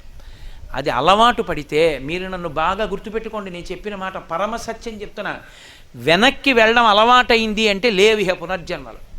అది ఈ జన్మలో కావచ్చు, 10 కావచ్చు, 5 కావచ్చు, 2 కావచ్చు. దక్షిణామూర్తి ధ్యానం మొదలు పెడితే ఈ జన్మలోనే తరించవచ్చు, అథవా వచ్చే జన్మలో మహావిద్వాంసుడు పరమ భక్తి తత్పరుడైనటువంటి గురువు లభించి ఆ గురువు యొక్క అనుగ్రహంతో ప్రారంభం నుంచే సాధన అలవాటైపోయి తరించిపోతాడు. తప్ప కోట్ల జన్మలు హీన జన్మల్లోకి వెళ్ళవలసిన అవసరం ఉండదు. పాపరాశి దగ్ధమైపోతుంది. అంత గొప్ప స్వరూపం. ఆయన ఏమీ చెయ్యక్కర్లేదు, ధ్యానం కూడా అక్కర్లా. ఆయన వంక ఓసారి అలా చూస్తూ కూర్చుంటే చాలు, తరించిపోతారు. అంత గొప్ప స్వరూపం. శాస్త్రంలో ఏం చెప్తారంటే, చాలా చాలా గొప్పగా ధ్యానానికి అనువైనటువంటి ఏకైక స్వరూపము మొట్టమొదటిది దక్షిణామూర్తియే. దాని తర్వాతే ఏదైనా. ఎందుకో తెలుసా? ధ్యానం చేస్తే మీకు జ్ఞానం ఇచ్చే స్వరూపాలు కొన్ని ఉన్నాయి. కృష్ణ భగవానుడు ధ్యానమునందు అనుగ్రహిస్తాడు. కానీ త్రిభంగిగా ఆయన నిలబడితే ఒక్క సన్యాసి మాత్రమే ధ్యానం చేయాలి. అలా ఒక్క కృష్ణుణ్ణే చెయ్యాలనుకోండి, సన్యాసే చెయ్యాలి. ఆవుల మందలతో కూడుకున్న కృష్ణుణ్ణి చెయ్యాలి, అథవా ఒక ఆవు ఆయన అరికాలు నాకుతున్న రూపాన్ని ధ్యానం చేయాలి. త్రిభంగిగా ఉన్నప్పుడు. అప్పుడు ఒక్కొక్కడికి ఒక్కొక్క అనుమానం వస్తుంది. ఎప్పుడో ఓసారి కొమ్మిసిరింది ఏదో ఆవు వీడి మీద, అది పొడుస్తుందేమో, అసలు నిలబడదు ధ్యానం. మీకు దక్షిణామూర్తి దగ్గర అలా ఏమీ ఉండదు. అందుకే దక్షిణామూర్తి గొప్పతనం ఏమిటంటే దాని శక్తి అది. కాబట్టి తెలిసి చూసినా తెలియక చూసినా అనుగ్రహించేస్తుంది. మంచి దక్షిణామూర్తి ఇంట్లో ఉందనుకోండి ఎదురుగుండా, పిల్లలు కూడా కొంతకాలం తర్వాత దాన్ని చూస్తారు. నేను వ్యక్తిగత విషయాలు చెప్పడానికి ఇష్టపడిన, కానీ మీతో ఒక యథార్థం చెప్తున్నా. అసలు నాకు శంకరాచార్యుల వారి పట్ల భక్తి కలగడానికి కారణం ఏమిటో తెలుసా? నాకు ఎవ్వరూ శంకరాచార్యుల వారిని నువ్వు భక్తితో సేవించు అని చెప్పిన వాళ్ళు ఎవరూ లేరు. నాకు ఎందుకు కలిగింది అంటే, మా పెద్దనాన్నగారి ఇంట్లో శంకరాచార్యుల వారు, ఛత్రపతి శివాజీ ఫోటోలు ఉండేవి పెద్దవి. నాకు ఆ మెట్టు దగ్గర కూర్చుంటే, మా పెద్దనాన్నగారు అంటే ఎంతో గౌరవం, మహానుభావుడు, మహాశాంతమూర్తి, అంతటి ఉపాసకుడైన ఆయన ఎప్పుడూ ఏదో అనుష్ఠానం ఏవో చదువుకుంటూ తిరుగుతుండేవారు. ఎంత ప్రేమగా పలకరించేవారో. పెద్దనాన్నగారు పలకరిస్తారు పూజామందిరం బయట కూర్చుంటే అని, ఆయన అంత ప్రేమతో చూసి పలకరించాలని కూర్చునేవాళ్ళం అక్కడ. పెద్దనాన్నగారు గంట కొడితే పూజ అయిపోయింది, బయటికి వస్తే మళ్ళీ లోపలికి వెళ్ళి ఆయన ద్రాక్ష పళ్ళలో ఏవో పట్టుకొచ్చి మాకు చేతిలో పెట్టేవారు. నాకు ఇప్పటికీ గుర్తు.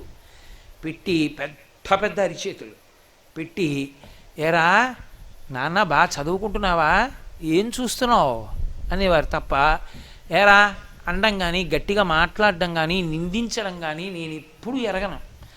అటువంటి ఆయన ఎదురుగుండా శంకర్లు ఉండేవారు.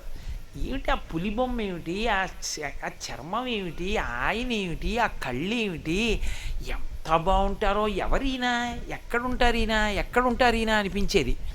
మా పెద్దనాన్నగారిని ఓసారి అడిగా, ఎవరండి పెద్దనాన్నగారండి ఆయన అన్నాను. అంటే ఆయన అన్నారు, ఆయన ఎవరో చెప్పాలి అంటే ఆయనే చెప్పాలి, నువ్వు ఆయన్ని చూస్తూ ఉండు చాలన్నారు.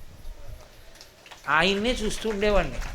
బహుశా ఆ పుణ్యమే శంకరాచార్యుల వారి గురించి చెప్పగలిగిన అదృష్టాన్ని నాకు కట్టబెట్టింది.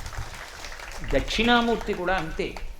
మీ పిల్లలు రోజు వెళ్ళి దక్షిణామూర్తి ముందు ఒక్క 2 నిమిషాలు కూర్చుని మాట్లాడకుండా మౌనంగా ఇన్ని చూసి వెళ్ళిపోవడం అలవాటు చేసుకున్నారనుకోండి, జీవితంలో ఒక కీలకమైన మలుపులో ఆయన ఆదుకుంటాడు, ఆదుకుని గట్టెక్కించేస్తాడు. దక్షిణామూర్తే. శైవాగమంలో ఇక అటువంటి మూర్తి లేదు.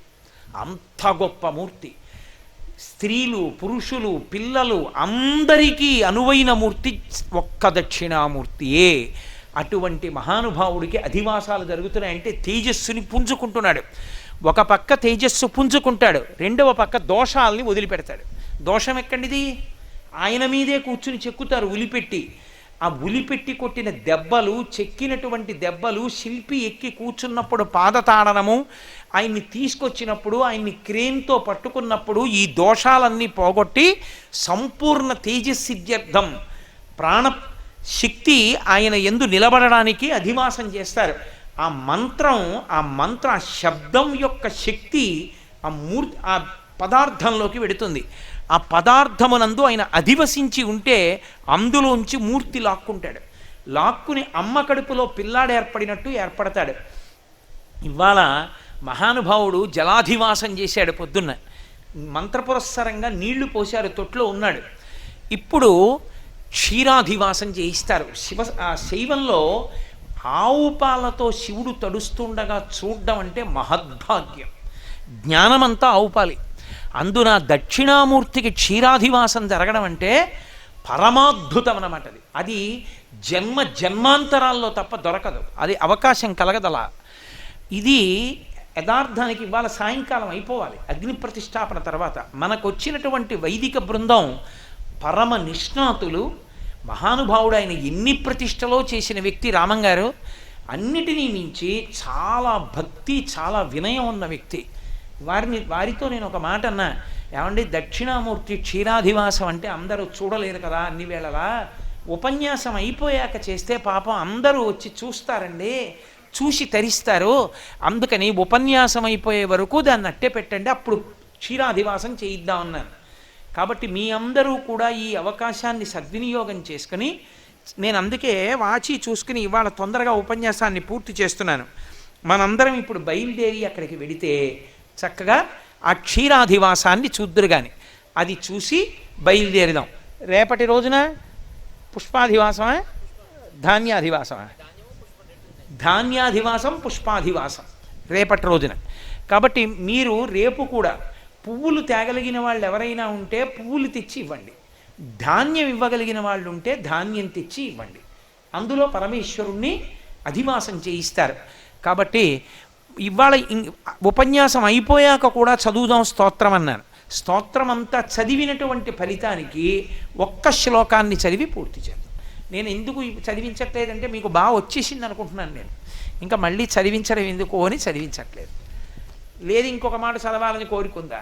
మీరు ఇంటి దగ్గర సాధన చేయగలరు కాబట్టి ఒక్క శ్లోకం చెప్తాను, ఆ ఒక్క శ్లోకం చెప్పండి. మిగిలింది ఇంటి దగ్గర రేపటి నుంచి అలాగో దక్షిణామూర్తి ముందు కూర్చుని సాధన చెయ్యొచ్చు. మౌనవ్యాఖ్యా ప్రకటిత పరబ్రహ్మతత్వం యువానం వర్షిష్టాం తే వసదృషిగణైరావృతం బ్రహ్మనిష్టై